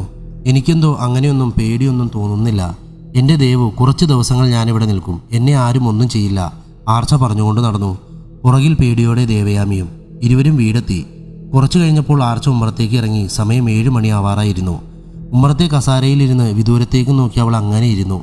ചുറ്റുമുള്ള വീടുകളിലെ ലൈറ്റുകളെല്ലാം അണഞ്ഞു. ആർച്ചയെ നോക്കിക്കൊണ്ട് നാരായണൻ ഉമ്മറത്തെത്തി. എന്താ മോളെ ഈ സമയത്ത് ഇവിടെ ഇരിക്കുന്നത്? നാരായണൻ ചോദിച്ചു. അവൾ ഒന്നും പറഞ്ഞില്ല. നോക്കൂ, എല്ലാവരും വാതിലടച്ച് കിടന്നു. വരൂ, ഉള്ളിലേക്ക് വരൂ, നാരായണൻ വിളിച്ചു. ഇല്ല അച്ഛാ, ഞാനില്ല, അവൾ ഓരോന്ന് ചിന്തിച്ചുകൊണ്ട് പറഞ്ഞു. എന്താ കുട്ടി ഇങ്ങനെയൊക്കെ പറയുന്നത്? ദേവയാമി എല്ലാം പറഞ്ഞില്ലേ? നാരായണൻ നെറ്റി ചുളിച്ചു. അവൾ മൗനം പാലിച്ചു. നാരായണൻ ഉള്ളിലേക്ക് കയറി. മോളെ ദേവു, ഇങ്ങോട്ട് വരൂ, നാരായണൻ വിളിച്ചു. എന്താ അച്ഛാ? ദേവയാമി മുറിയിൽ നിന്നും വന്നു. എന്താ മോളെ നിന്റെ കൂട്ടുകാരി ആർച്ച, അതാ ഉമ്മറത്തിരിക്കുന്നു, നീ ഒന്ന് ഉള്ളിലേക്ക് വിളിക്കും നാരായണൻ പറഞ്ഞു. എന്ത് ആർച്ചയോ? അവളെന്തിനാ ഈ സമയത്ത്? ഈശ്വര എന്നും പറഞ്ഞ് ദേവയാമി ഉമ്മറത്തേക്ക് തിരിഞ്ഞു. മോളെ ആ കുട്ടിക്ക് എന്തെങ്കിലും കുഴപ്പമുണ്ടോ? നാരായണൻ പെട്ടെന്ന് ചോദിച്ചു. എന്താച്ചാ അങ്ങനെ പറയാൻ? ദേവയാമി ചോദിച്ചു. അതവളുടെ പെരുമാറ്റം ഇന്നലെ വരെയുള്ള കുട്ടിയല്ല അവൾ, സംസാരത്തിലും പെരുമാറ്റത്തിലും, നാരായണൻ പറഞ്ഞു. ഏയ് അങ്ങനെയൊന്നും ഇല്ലാച്ചാ, എനിക്കെന്തോ സംഭവിക്കാൻ പോകുന്നെന്ന് തോന്നുന്നു, നാരായണൻ പറഞ്ഞു. അവൾ പതിയെ ഉമ്മറത്തേക്ക് എത്തി. എന്നാൽ അവിടെ എവിടെയും ആർച്ചയെ കാണാനില്ലായിരുന്നു.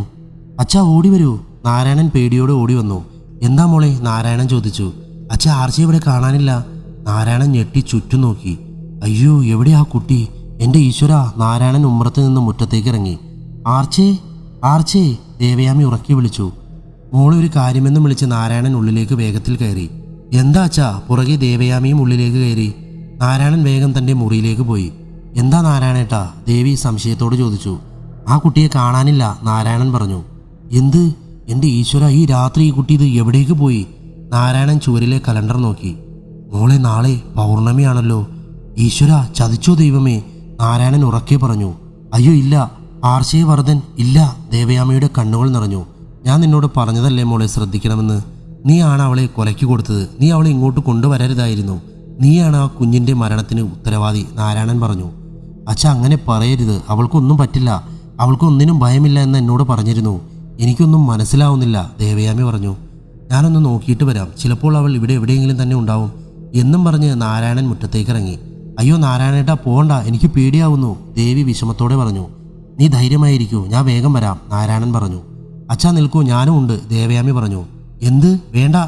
ഇല്ല അച്ഛാ ഞാനും വരും, എനിക്ക് പേടിയാവുന്നു അവളെ കാണാതെ, ദേവയാമി പറഞ്ഞു. വേണ്ട, നീ ഞാൻ പറയുന്നത് കേൾക്കൂ, പോ അകത്തേക്ക്, നാരായണൻ ദേഷ്യത്തോടെ പറഞ്ഞു. കയറി പൂടി ഉള്ളിലേക്ക്, വെറുതെ അപായം വിളിച്ചു വയ്ക്കാതെ ദേവി അവളെ ഉള്ളിലേക്ക് കയറ്റി. നാരായണൻ പതിയെ നടന്ന് ഗ്രാമത്തിൻ്റെ നടുവിലെത്തി. മോളെ ആർച്ചയെ, അയാൾ വിളിച്ചു. ചുറ്റും കുറ്റാകൂരിട്ട് നായയുടെയും മറ്റും ഓരിയിടൽ. ഈശ്വര എവിടെയാണ് ഈ കുട്ടി? നാരായണൻ പതിയെ പറഞ്ഞു.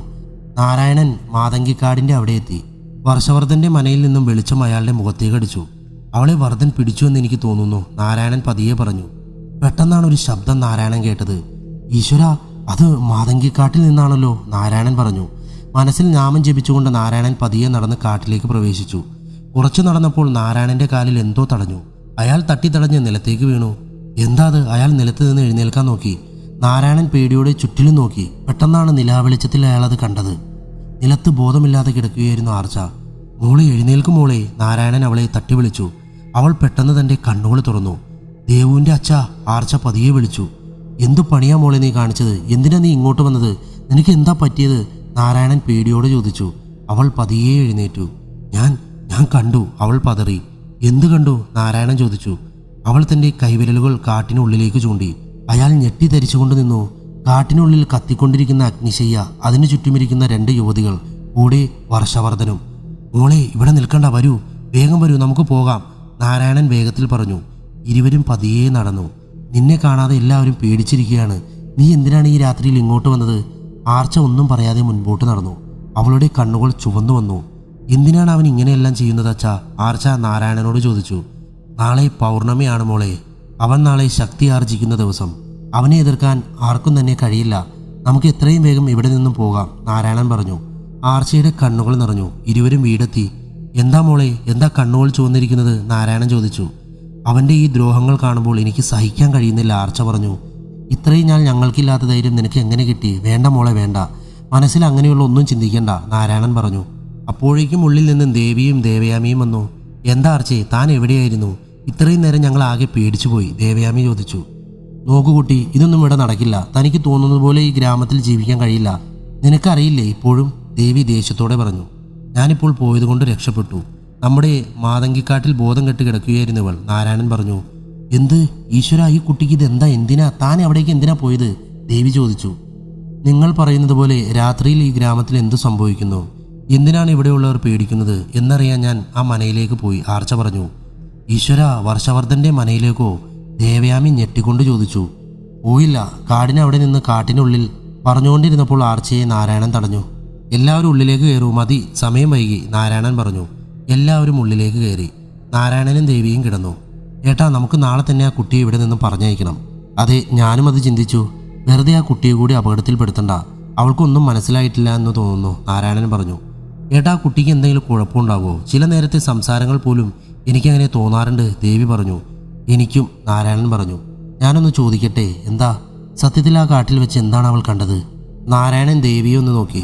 എന്താ നാരായണേട്ടാ, പറയൂ, ദേവി പറഞ്ഞു. അവൾ കണ്ടത് വർഷവർദ്ധന്റെ ദുഷ്കർമ്മങ്ങൾ, മാതങ്കി കാട്ടിൽ വെച്ച്. എന്താ കണ്ടത്? ദേവി ആകാംക്ഷയോടെ ചോദിച്ചു. നാളെ പൗർണമിയാണല്ലോ, അതിനായി അവൻ ഒരുങ്ങിയിരിക്കുകയാണ്. എന്താ, തെളിച്ചു പറയൂ, ദേവി ചോദിച്ചു. കത്തിക്കൊണ്ടിരിക്കുന്ന ഒരു അഗ്നിശയ്യ, അതിനു ചുറ്റുമിരിക്കുന്ന 2 യുവതികൾ, ഒപ്പം വർദ്ധനും. ഈശ്വര, അതാരാ യുവതികൾ? അവരുടെ വിധി, ദേവി സങ്കടത്തോടെ പറഞ്ഞു. നാളെ ബലിക്കായി അവൻ കൊണ്ടുവന്നതാണ്. അവരാരായിരിക്കുമെന്നും അറിയില്ല. എനിക്ക് പേടിയാവുന്നു. നമ്മുടെ മോൾക്കും ഈ അവസ്ഥ, നാരായണൻ പറഞ്ഞു. ഇല്ല, അങ്ങനെ പറയരുതേട്ടാ, ദേവി സങ്കടത്തോടെ പറഞ്ഞു. എന്ത് ചെയ്യാൻ, വിധി. ഒരു നാൾ അവനും അന്ത്യം സംഭവിക്കും. അന്നേ ഈ ചെമ്പാട് ഗ്രാമം രക്ഷപ്പെടൂ, നാരായണൻ പറഞ്ഞു. അവൻ്റെ ഈ ദുഷ്കർമ്മങ്ങൾക്കൊരു അറുതി വരുമോ ഈശ്വര? ദേവിയുടെ കണ്ണുകൾ നിറഞ്ഞു. നമുക്ക് പ്രാർത്ഥിക്കാനല്ലേ പറ്റൂ ദേവി. പെട്ടെന്നാണ് കാറ്റത്ത് ജനലുകൾ അടഞ്ഞത്. സമയം 9 മണിയായിരുന്നു.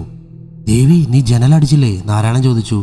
അയ്യോ ഇല്ല, കാറ്റുണ്ടാകുമെന്ന് വിചാരിച്ചില്ല, ദേവി പറഞ്ഞു. പെട്ടെന്നാണ് അവർ ഒരു നിലവിളി കേട്ടത്. അയ്യോ, എന്താ അത്? ദേവി ചോദിച്ചു. അത് മാതങ്കി കാട്ടിൽ നിന്നാണല്ലോ, നാരായണൻ പറഞ്ഞു. അത് വർദ്ധന്റെ മനയിൽ നിന്ന് തന്നെ, ദേവി പറഞ്ഞു. ഈശ്വര രക്ഷിക്കണേ, നാരായണൻ വിളിച്ചു. ദേവി എഴുന്നേറ്റ് ഉമ്മറത്തേക്ക് പോകാനായി തൻ്റെ മുറിയുടെ വാതിൽ തുറന്നു. അയ്യോ, നിലവിളിച്ചുകൊണ്ട് ദേവി പുറകോട്ടാഞ്ഞു. മുന്നിൽ മുടിയഴിച്ച് നിൽക്കുകയായിരുന്നു ആർച്ച. എന്താ എന്താ? നാരായണൻ പെട്ടെന്ന് എഴുന്നേറ്റു. നാരായണൻ മുന്നിൽ നിൽക്കുന്ന ആർച്ചയെ കണ്ടു. എന്താ കുട്ടി, പേടിച്ചു പോയല്ലോ? എന്താ എന്താ വേണ്ടത്? ദേവി ചോദിച്ചു. ആർച്ച ഒന്നും പറഞ്ഞില്ല. അവളുടെ കണ്ണുകൾ ചുവന്നിരുന്നു. എന്താ താൻ ഇങ്ങനെ നോക്കുന്നത്? ദേവി വീണ്ടും ചോദിച്ചു. നാരായണൻ വേഗം അവരുടെ അടുത്തേക്ക് വന്നു. എന്താ കുട്ടി, എന്താ? നാരായണൻ ചോദിച്ചു. അവളൊന്ന് പുഞ്ചിരിച്ചു. എന്താ ആർച്ചെ, തനിക്ക് എന്തു പറ്റി? താൻ എന്തിനാ ചിരിക്കുന്ന ആർച്ചെ? ദേവി ഉറക്കെ വിളിച്ചു. ആർച്ച ഒന്നുകൂടി ചിരിച്ചുകൊണ്ട് പറഞ്ഞു. പേടിക്കണ്ട, അവൻ്റെ ദുഷ്കർമ്മങ്ങൾക്ക് അറുതി വരും, ഭയപ്പെടേണ്ട. വർഷവർദ്ധന്റെ അന്ത്യം അടുത്തു, അവൾ പതിയെ പറഞ്ഞു. ആർച്ചയെ നോക്കിക്കൊണ്ട് നാരായണനും ദേവിയും ഞെട്ടിക്കൊണ്ട് നിന്നു. എന്താ കുട്ടി പറഞ്ഞത്? താനിപ്പോൾ എന്താ ഇങ്ങനെയൊക്കെ പറയുന്ന? ദേവി ചോദിച്ചു. ഞാൻ പറഞ്ഞത് കേട്ടില്ലേ ദേവുവിൻ്റെ അമ്മേ? ആ ദുഷ്ടന്റെ അന്ത്യം അടുത്തു എന്ന്. അവൻ്റെ ഈ അക്രമങ്ങൾക്ക് അറുതി വരുന്നു. മോളെ, ആ കാട്ടിൽ വെച്ച് വർദ്ധൻ നിന്നിൽ എന്തെങ്കിലും ചെയ്തുവോ? എന്താ ഇങ്ങനെയൊക്കെ പറയുന്നേ? നാരായണൻ ചോദിച്ചു. എന്നെയോ? അപ്പോൾ എങ്ങനെ ഞാൻ ഇങ്ങനെ പറയും? ഇത് മനസ്സിൽ വെച്ചോളൂ, എന്നെക്കുറിച്ച് നിങ്ങൾ ഭയപ്പെടേണ്ട. എന്നെ അവൻ ഒന്നും ചെയ്യില്ല, ആർച്ച പറഞ്ഞുകൊണ്ട് മുറിയിലേക്ക് പോയി. ഈശ്വര, എന്താ ഈ കുട്ടി പറയുന്നത്? എനിക്കൊന്നും മനസ്സിലാവുന്നില്ല, ദേവി പറഞ്ഞു. ഞാൻ ചിലത് ചിന്തിച്ചിട്ടുണ്ട്, ഇനിയും ഇതിവിടെ നടക്കില്ല ദേവി, നാരായണൻ പറഞ്ഞു. പിറ്റേ ദിവസം രാവിലെ ദേവയാമിയുമൊത്ത് കലാലയത്തിലേക്ക് പോകാനായി ആർച്ച ഉമ്മറത്തേക്ക് കടന്നു. ഉമ്മറത്ത് തൻ്റെ ബാഗും വസ്ത്രവും മറ്റും കിടക്കുന്നത് കണ്ട ആർച്ച ഞെട്ടിപ്പോയി. നാരായണൻ ഉള്ളിൽ നിന്ന് പുറത്തേക്ക് വന്നു. പുറകെ ദേവിയും. മോളെ, ഞങ്ങൾ തീരുമാനിച്ചതാണ്. താൻ ഇവിടെ നിൽക്കരുത്. എത്രയും വേഗം ഇവിടെ നിന്ന് ഇറങ്ങിത്തരണം. ഇത്രയും ദിവസം നിന്നെ ഞങ്ങളുടെ മകളെപ്പോലെ ഇവിടെ നോക്കി. നീ ഈ ഗ്രാമത്തിൽ നിന്ന് എത്രയും വേഗം പോകണം, നാരായണൻ പറഞ്ഞു. അച്ഛാ, ആർച്ച ഒന്ന് വിളിച്ചു. അരുത്, ഒന്നും പറയരുത്. എൻ്റെ മകളുടെ ജീവിതം നീ മൂലം നശിക്കും. എനിക്ക് പേടിയാകുന്നു, ദേവി പറഞ്ഞു. ഞാനിത് വിചാരിച്ചു ദേവു, ദേവയാമിയെ നോക്കിക്കൊണ്ട് ആർച്ച പറഞ്ഞു. എന്നോട് നീ ക്ഷമിക്കണം. ഇത്രയും ദിവസം ഒരു കൂട്ടുകാരിയെപ്പോലെ ഞാൻ നിന്നെ ഇവിടെ നിർത്തി. ഇനി എനിക്ക് എൻ്റെ അച്ഛനമ്മമാരെ ധിക്കരിക്കാൻ കഴിയില്ല. ക്ഷമിക്കൂ, അവർ പറഞ്ഞത് തന്നെയാണ് ശരി. നിന്റെ വാക്കുകളും പെരുമാറ്റവുമെല്ലാം ഞങ്ങളെ ഭയപ്പെടുത്തുന്നു, ദേവയാമി പറഞ്ഞു. ഞാൻ എൻ്റെ വാക്കുകളിൽ തന്നെ ഉറച്ചു നിൽക്കുന്നു. ഞാനിവിടെ വന്നിരിക്കുന്നത് എനിക്കൊരു ലക്ഷ്യമുണ്ട്. അത് ഞാൻ നടപ്പാക്കും. അതുവരെ ഈ ചെമ്പാട് ഗ്രാമത്തിൽ ഞാനുണ്ടാകും. ഉറച്ചു പറഞ്ഞുകൊണ്ട് ആർച്ച തൻ്റെ ബാഗുമായി മുറ്റത്തേക്ക് ഇറങ്ങി. നാരായണനും ദേവിയും മുഖാമുഖം നോക്കി. സത്യത്തിൽ ഇവൾ ആരാണ്? ദേവി പതിയെ പറഞ്ഞു. അവളുടെ മനസ്സിൽ മറ്റെന്തെല്ലാമോ ഉണ്ട്. അവൾ ഈ ഗ്രാമത്തിൽ വന്നിരിക്കുന്നത് വെറുതെയല്ല, അതൊരു അംഗത്തിന് തന്നെയാണെന്ന് എൻ്റെ മനസ്സ് പറയുന്നു. ദേവിയും ദേവയാമിയും നാരായണനെ നോക്കി. ആർച്ച കുറച്ച് സങ്കടത്തോടെ അവിടെ നിന്നും കടന്നു. അവളുടെ നീളൻ മുടിയിഴകൾ കാറ്റത്ത് പാറിക്കളിച്ച് പെട്ടെന്ന് അവളുടെ കണ്ണുകൾ ചുവന്നു. അവൾ നടന്ന് ഗ്രാമമധ്യത്തിലെത്തി. ദൂരെ കാണുന്ന വർഷവർദ്ധന്റെ മനയിലേക്ക് അവൾ ദേഷ്യത്തോടെ നോക്കി. മോളെ, ഒന്ന് നിൽക്കൂ. ഗ്രാമമധ്യത്തിൽ നിന്നുള്ളൊരു തറവാട്ടിൽ നിന്നായിരുന്നു ആ ശബ്ദം. ആർച്ച തിരിഞ്ഞു നോക്കി. അതൊരു നമ്പൂതിരിയായിരുന്നു. ആർച്ച നമ്പൂതിരിയുടെ അടുത്തേക്ക് ചെന്നു. കുട്ടിയെ കുറച്ച് ദിവസമായി ഞാനിവിടെ കാണുന്നു. എന്താ, എവിടേക്കാണ് പോകുന്നത്? നമ്പൂതിരി ചോദിച്ചു. അത് ഞാൻ എവിടേക്കും പോകുന്നില്ല, ആർച്ച ഉറപ്പിച്ചു പറഞ്ഞു. പിന്നെ എന്താ ബാഗും മറ്റുമായി? നമ്പൂതിരി ചോദിച്ചു. കുട്ടിയെ ഞാൻ എവിടെയോ കണ്ടതുപോലെയുണ്ട്. തന്നെ കാണുമ്പോൾ എനിക്ക് എൻ്റെ ഗുരുവിനെ ഓർമ്മ വരുന്നു, നമ്പൂതിരി അവളുടെ മുഖം നോക്കിക്കൊണ്ട് സംശയത്തോടെ പറഞ്ഞു. ആർച്ചയുടെ കണ്ണുകൾ വിടർന്നു. അവൾ വിയർക്കാൻ തുടങ്ങി. എന്തു പറ്റി? എന്താ മുഖം വല്ലാതെ ഇരിക്കുന്നത്? അത് പിന്നെ ആർച്ചയുടെ കണ്ണുകൾ നിറഞ്ഞു. അയ്യോ, എന്താ? എന്തിനാ കണ്ണുകൾ നിറഞ്ഞിരിക്കുന്ന? നമ്പൂതിരി ചോദിച്ചു. അത് ആർച്ച പതറി നിന്നു. വരൂ, ഉള്ളിലേക്ക് വരൂ, നമ്പൂതിരി പറഞ്ഞു. ഇരുവരും ഉമ്മറക്കോലായിലേക്ക് കയറി. ഇരിക്കൂ കുട്ടി. ആർച്ച അവിടെയുള്ള തിണ്ണയിലിരുന്നു. ആർച്ച സങ്കടത്തോടെ നമ്പൂതിരി ഉറ്റുനോക്കി. എന്താ മോളെ? നമ്പൂതിരി വീണ്ടും ചോദിച്ചു. എന്നെ സഹായിക്കണം, എന്നെ ഇവിടെ കുറച്ച് ദിവസം താമസിക്കാൻ അനുവദിക്കണം, ആർച്ച പറഞ്ഞു.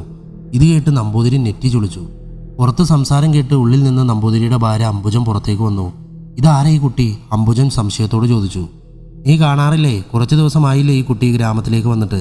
നമ്മുടെ നാരായണൻ്റെ മകളുടെ ഒപ്പം കലാലയത്തിലേക്ക് നൃത്തം പഠിക്കാൻ പോകുന്നത് നീ കണ്ടിട്ടില്ലേ? ആ, അത് ഈ കുട്ടിയാണോ? എന്തിനാ മോളെ നീ ഈ ഗ്രാമത്തിലേക്ക് വന്നത്? അത് ആർച്ചയുടെ കണ്ണുകൾ ചുവന്നു. മോളെ, നീ എന്തോ ഒന്നും മിണ്ടാതെ ഇരിക്കുന്നത്? പറയും മോളെ, നാരായണൻ്റെ വീട്ടിലല്ലേ താമസിക്കുന്നത്? മോളുടെ വീട് ശരിക്കും എവിടെയാ? അംബുജൻ ചോദിച്ചു. അത് ഞാൻ അപ്പുറത്തെ ഗ്രാമത്തിൽ നിന്ന് വന്നതാണ്, ആർച്ച പറഞ്ഞു. മോളുടെ അച്ഛൻ്റെ പേരെന്താ? നമ്പൂതിരി ചോദിച്ചു. ആർച്ചയുടെ കണ്ണുകൾ വിടർന്നു. നമ്പൂതിരി അവൾ ഉറ്റുനോക്കി. ഇവൾ സത്യത്തിൽ ആരാണ്? ഇവൾ എന്തൊക്കെയാണ് ഒളിക്കുന്നത്? ഒരുപക്ഷെ അംബുജം എൻ്റെ അടുത്ത് നിൽക്കുന്നത് കൊണ്ടാണോ? നമ്പൂതിരി മനസ്സിൽ പറഞ്ഞു. എന്താ കുട്ടി കണ്ണുകളെല്ലാം ചുവന്നിരിക്കുന്നത്? അംബുജൻ ചോദിച്ചു. അത് പിന്നെ ആർച്ച വീണ്ടും മാറി മാറി നമ്പൂതിരിയെ നോക്കി. നീ ഉള്ളിലേക്ക് ചെല്ല് അംബുജം, ചെല്ല്, നമ്പൂതിരി പറഞ്ഞു. എന്തിന്? എന്താ? അംബുജൻ സംശയത്തോട് ചോദിച്ചു. അത് നീ ചെല്ല്, ഞാൻ പറയാം, നമ്പൂതിരി പറഞ്ഞു. എന്ന് മൂളിക്കൊണ്ട് അംബുജൻ സംശയത്തോടെ ഉള്ളിലേക്ക് കയറിപ്പോയി. പറയൂ മോളെ, നിനക്ക് എന്താ പറയാനുള്ളത്? നിന്റെ തീക്ഷ്ണമായ കണ്ണുകൾ, നിന്റെ മുഖമെല്ലാം കാണുമ്പോൾ എനിക്ക് പറയൂ, നിനക്ക് എന്താണ് എന്നോട് പറയാനുള്ളത്? ആരാണ് നിന്റെ അച്ഛൻ? നീ എവിടെന്നാ യഥാർത്ഥത്തിൽ വരുന്നത്? നമ്പൂതിരി ചോദിച്ചു. നമ്പൂതിരിയുടെ ആ വാക്കുകൾക്ക് മുമ്പിൽ അവൾ ആർച്ച പതരാതെ എല്ലാം തുറന്നു പറഞ്ഞു. എന്ത്? നമ്പൂതിരി ഞെട്ടിക്കൊണ്ട് ഇരിപ്പിടത്തിൽ നിന്നും എഴുന്നേറ്റു. മോളെ എന്ന് വിളിച്ച് നമ്പൂതിരി അവളെ കെട്ടിപ്പിടിച്ചു. നിന്നെ കണ്ടപ്പോഴും എനിക്ക് തോന്നി നീ ഗ്രാമത്തിലേക്ക് വന്നിരിക്കുന്നത് വെറുതെ അല്ല എന്ന്. നിനക്ക് കഴിയോ മോളെ? സർവശക്തനും മന്ത്രതന്ത്രങ്ങൾ പഠിച്ച ഒരു യോഗിയാണവൻ. നീ വളരെ ശ്രദ്ധിക്കണം, നമ്പൂതിരി പറഞ്ഞു. എനിക്ക് കഴിയും, ഉറപ്പ്. അവനെപ്പറ്റി എല്ലാം എനിക്കറിയാം. എൻ്റെ ലക്ഷ്യം ഞാൻ നിറവേറ്റും. എൻ്റെ ഉള്ളിൽ എരിയുന്ന തീനാളങ്ങൾ അപ്പോഴേ ശമിക്കൂ, ആർച്ച പറഞ്ഞു. ശരിയാണ് മോളെ, ഈ ഒരു കാര്യം മറ്റാരും അറിയരുത്, നമ്പൂതിരി പറഞ്ഞു. അപ്പോഴാണ് ആർച്ചയുടെ ശ്രദ്ധ ചുവരിലെ മാല തൂക്കിയിട്ടിരിക്കുന്ന ചിത്രത്തിലേക്ക് പോയത്. ഇത്? ചിത്രത്തിലേക്ക് നോക്കിക്കൊണ്ട് ആർച്ച ചോദിച്ചു. നമ്പൂതിരി ചിത്രത്തിലേക്ക് നോക്കി. അയാളുടെ കണ്ണുകൾ നിറഞ്ഞു വന്നു. നമ്പൂതിരി ചിത്രത്തിൽ നിന്ന് കണ്ണെടുത്തു. എന്തു പറ്റി നമ്പൂതിരി? ആർച്ച സംശയത്തോടെ ചോദിച്ചു. ഈ ചിത്രം എൻ്റെ മകളുടെയാണ്. കഴിഞ്ഞ കൊല്ലം അവളെ കൊണ്ടുപോയി അവൻ, വർദ്ധൻ, നമ്പൂതിരി സങ്കടത്തോടെ പറഞ്ഞു. ആർച്ചയുടെ കണ്ണുകൾ ചുവന്നു. അവൻ്റെ ആ ദുഷ്ടൻ്റെ ദുഷ്കർമ്മങ്ങൾക്ക് അറുതി വരുത്താനാണ് നീ എത്തിയിരിക്കുന്നത്. നിനക്കതിന് സാധിക്കും മോളെ, നമ്പൂതിരി പറഞ്ഞു. അതേ നമ്പൂതിരി, ഞാനത് നടപ്പാക്കും. എൻ്റെ ലക്ഷ്യം ഞാൻ നടപ്പാക്കും. ഈ ഗ്രാമത്തിലുള്ളവരെ ഞാൻ രക്ഷിക്കും, ആർച്ച പറഞ്ഞു. നീ ഇവിടെ കഴിയും മോളെ, നിന്റെ എന്ത് സഹായത്തിനും ഞാനുണ്ട്, നമ്പൂതിരി പറഞ്ഞു. ആർച്ച പുഞ്ചിരിയോടെ നമ്പൂതിരിയെ നോക്കി. അങ്ങനെ ദിവസങ്ങളോളം കടന്നുപോയി. വർഷവർദ്ധനെ കൊല്ലാനായി ആർച്ച കാത്തിരുന്നു. ഒരു ദിവസം പെട്ടെന്നാണ് ഒരു നിലവിളി കേട്ട് നമ്പൂതിരി ഞെട്ടി. എന്താ? എവിടെന്നാ നിലവിളി കേൾക്കുന്നത്? നമ്പൂതിരി ഉമ്മറക്കോലായിൽ നിന്നും എഴുന്നേറ്റു. ആർച്ച ഉള്ളിൽ നിന്നും പുറത്തേക്ക് വന്നു. എന്താ? എവിടെ നിന്നാ ഒരു കരച്ചിൽ കേട്ടത്? ഇപ്പോഴും കേൾക്കുന്നുണ്ട്, ആർച്ച പറഞ്ഞു. അതെ, തെക്കിൽ നിന്നാണല്ലോ, നമ്പൂതിരി പറഞ്ഞു. അപ്പോഴാണ് വഴിയിലൂടെ നാട്ടുകാർ ഓടുന്നത് നമ്പൂതിരി കണ്ടത്. എന്താ എങ്ങോട്ടാ എല്ലാവരും ഓടുന്നത്? ആർച്ച പതിയെ പറഞ്ഞു. എന്താ പ്രശ്നം? നമ്പൂതിരി ഓടിക്കൊണ്ടിരുന്ന ഒരുവനോട് ചോദിച്ചു. അത് നമ്മുടെ നാരായണൻ്റെ ദേവിയുടെയും മകളെ കാണാനില്ല, അവിടെ ആളുകൾ കൂടിയിട്ടുണ്ട്, ഒരുവൻ പറഞ്ഞു. എന്ത്, ദേവയാമിയെ കാണുന്നില്ലെന്നോ? ആർച്ച ഞെട്ടിക്കൊണ്ട് ചോദിച്ചു. ഇത് അവൻ തന്നെയാണ് മോളെ, വർദ്ധൻ, നമ്പൂതിരി പറഞ്ഞു. ആർച്ചയുടെ മനസ്സിൽ അവനെ ദഹിപ്പിക്കാനുള്ള അഗ്നി എരിയുകയായിരുന്നു. നമ്പൂതിരി ആർച്ചയെ നോക്കി. മോളെ, നാളെ പൗർണമിയാണ്. ഇതവൻ തന്നെയാണ് ആ കുട്ടിയെ കൊണ്ടുപോയത്, ആ വർഷവർദ്ധൻ തന്നെ. ഇത് സംഭവിച്ചുകൂടാ, ആ പെൺകുട്ടി കൂടി. ഈശ്വര, നമ്പൂതിരി പറഞ്ഞു. ഇല്ല നമ്പൂതിരി, ദേവയാമിക്ക് ഒന്നും തന്നെ സംഭവിക്കില്ല. ദേവയാമിയെ ഞാൻ രക്ഷിക്കും. അവനവളെ ഒന്നും ചെയ്യാൻ കഴിയില്ല, ആർച്ച ഉറച്ചു പറഞ്ഞു. നമ്പൂതിരി ആർച്ചയെ നോക്കി. ആർച്ചയുടെ കണ്ണുകൾ വിടർന്നു. ആ ദിവസം വന്നെത്തിയിരിക്കുന്നു നമ്പൂതിരി, ഞാൻ ഇറങ്ങുന്നു, എന്നെ അനുഗ്രഹിക്കണം. ഞാൻ പോകുന്നു വർഷവർദ്ധൻ്റെ മനയിലേക്ക്, ആർച്ച പറഞ്ഞു. മോളെ, എനിക്ക് പേടിയാവുന്നു, ശ്രദ്ധിക്കണേ, നമ്പൂതിരി പറഞ്ഞു. ആർച്ച മുറ്റത്തേക്ക് ഇറങ്ങി. ഉള്ളിൽ നിന്നും അംബുജം ഇറങ്ങി വന്നു. ഞാൻ പോകുന്നു, എന്നെ തടയരുത്. അവൻ്റെ പിടിയിൽ നിന്നും ദേവയാമിയെ ഞാൻ കൊണ്ടുവരും. അതും പറഞ്ഞ ആർച്ച അവിടെ നിന്നും ഇറങ്ങി നടന്നു. അവളുടെ അരയിൽ തൻ്റെ അമ്മ ഏൽപ്പിച്ച മൂർച്ചയേറിയൊരു ഖടാര അവൾ വെച്ചിരുന്നു. എന്താണ് ഏട്ടാ ആ കുട്ടി പറയുന്നത്? എനിക്കൊന്നും മനസ്സിലാവുന്നില്ല. അവളിത് എവിടേക്കാണ്? നമ്പൂതിരി ഒന്നും മിണ്ടാതെ ആർച്ചയെ തന്നെ നോക്കി നിന്നു. ഇത്രയും ദിവസം ഞാൻ ചോദിച്ചതിന് അവിടുന്ന് ഉത്തരം പറഞ്ഞില്ലല്ലോ, ഇപ്പോഴെങ്കിലും പറയൂ, ആരാണ് അവൾ? അംബുജൻ ചോദിച്ചു. ഞാൻ പറയാം അംബുജം, അവൾ എൻ്റെ ഗുരുവിൻ്റെ മകളാണ്, നമ്മളുടെ ദൈവത്തിൻ്റെ മകൾ, നമ്പൂതിരി പറഞ്ഞു. എന്ത്, വിഷ്ണുനാരായണൻ്റെ മകളോ? അംബുജൻ ചോദിച്ചു. അതേ അംബുജം. നമ്പൂതിരിയുടെ കണ്ണുകൾ നിറഞ്ഞു. തൻ്റെ അച്ഛനെ കൊന്ന നീചനായ വർഷവർദ്ധനെ കൊല്ലാനായും തുടർന്ന് ഈ ചമ്പാട് ഗ്രാമം രക്ഷിക്കാനും വന്നതാണ് അവൾ. നമ്മളെ വർദ്ധൻ്റെ പിടിയിൽ നിന്നും അവൾ രക്ഷിക്കും, എനിക്ക് ഉറപ്പാണ്. സ്വാമി അവളോടൊപ്പമുണ്ട്, നമ്പൂതിരി പറഞ്ഞു. അംബുജൻ ഞെട്ടിക്കൊണ്ട് അങ്ങനെ നിന്നു. നമ്പൂതിരി ചാരുകസേരയിൽ ചാരിയിരുന്നു. ആർച്ച നടന്ന് ദേവയാമിയുടെ വീട്ടിലെത്തി. അവിടെയാകെ ആളുകൾ കൂടിയിരുന്നു. ദേവിയും നാരായണനും ഉറക്കെ നിലവിളിക്കുകയായിരുന്നു. ആർച്ചയെ കണ്ട നാരായണൻ ഉറക്കെ പറഞ്ഞു. ആരെയും കാണിക്കാതെ എത്ര ശ്രദ്ധയോടെയാണ് ഞാൻ അവളെ വളർത്തിയത്. ഒടുവിൽ അവളും പോയി. മോളെ, നാരായണൻ കരഞ്ഞു. ആർച്ച നാരായണന്റെ അടുത്തേക്ക് പോയി. ആർച്ച നാരായണന്റെ അടുത്തിരുന്നു. വിഷമിക്കണ്ട, ദേവയാമിയെ ഞാൻ കൊണ്ടുവരും, ചുവന്ന കണ്ണുകളുമായി ആർച്ച പറഞ്ഞു. അതവരുടെ സങ്കടത്തെ ശമിപ്പിച്ചു. നാട്ടുകാരെല്ലാവരും അവളെ ഉറ്റുനോക്കി. എന്താ മോളെ ഈ പറയുന്നത്? ദേവി ചോദിച്ചു. നാരായണൻ അവളോട് ചോദിച്ചു, സത്യത്തിൽ നീ ആരാണ്? നീ പറഞ്ഞ നിന്റെ ഈ ഗ്രാമത്തിൽ വന്നതിനുള്ള ലക്ഷ്യമെന്താണ്? കണ്ണുകൾ തുടച്ചുകൊണ്ട് നാരായണൻ ചോദിച്ചു. ആർച്ച നാരായണന്റെ കണ്ണുകളിലേക്ക് നോക്കി. ഞാൻ പറയാം, അതിനു മുമ്പ് എനിക്ക് പോകണം. ദേവയാമിയെ അവന്റെ കയ്യിൽ നിന്നും മോചിപ്പിക്കണം, ആർച്ച പറഞ്ഞു. നാരായണൻ അവളുടെ കണ്ണുകളിൽ നോക്കി. ദൈവത്തിന്റെ മകൾ, അവൾ പറഞ്ഞുകൊണ്ട് എഴുന്നേറ്റു. നാരായണനും ദേവിയും ഞെട്ടിക്കൊണ്ട് ആർച്ചയെ നോക്കി. അവൾ മുന്നോട്ട് നടന്നു. നമ്പൂതിരി തന്റെ ചാരുകസാരയിൽ കിടക്കുകയാണ്. അവൻ അറിഞ്ഞില്ല വിഷ്ണുനാരായണന് ഇങ്ങനെയൊരു മകളുണ്ടെന്നും അവൾ അവനെ തേടി വരുമെന്നും നമ്പൂതിരി പറഞ്ഞു. അപ്പോൾ അവൾ ഇങ്ങോട്ട് വന്നിരിക്കുന്നത് വർദ്ധനെ കൊല്ലാനാണല്ലേ? അവൾക്കതിന് കഴിയുമോ? അംബുജൻ സംശയത്തോട് ചോദിച്ചു. അതെ, അവൾക്ക് സാധിക്കും. ഇരുട്ടായ വർദ്ധനയിൽ നിന്നും ഈ ഗ്രാമത്തെ വെളിച്ചത്തിലേക്ക് കൊണ്ടുവരുന്ന ദൈവമാണവൾ. അവൾക്ക് മാത്രമേ അതിന് സാധിക്കൂ, നമ്പൂതിരി പുഞ്ചിരിയോടെ പറഞ്ഞു. ആർച്ച പതിയെ നടന്നു. തന്റെ അച്ഛനെ ഇല്ലാതാക്കിയവനെ തേടി വർഷവൃദ്ധന്റെ മനയിലേക്ക്, ഉള്ളിൽ പകയോടെ. മരണക്കിടക്കയിൽ കിടന്ന് തന്റെ അമ്മ അവസാനമായി തന്നോട് പറഞ്ഞത് അവൾക്ക് ഓർമ്മ വന്നു. മോളെ, ചെമ്പാട് ഗ്രാമത്തിലേക്ക് നീ പോകണം. നിന്റെ അച്ഛനെ ഇല്ലാതാക്കിയ ആ ദ്രോഹിയെ നീ കണ്ടുപിടിക്കണം. അവനെ കൊല്ലണം. നീ വളരെയധികം സൂക്ഷിക്കണം. അച്ഛൻ പറഞ്ഞു കൊടുത്ത മന്ത്രതന്ത്രങ്ങൾ അവന് മനഃപ്പാടമാണ്, ആർച്ചയുടെ അമ്മ പറഞ്ഞു.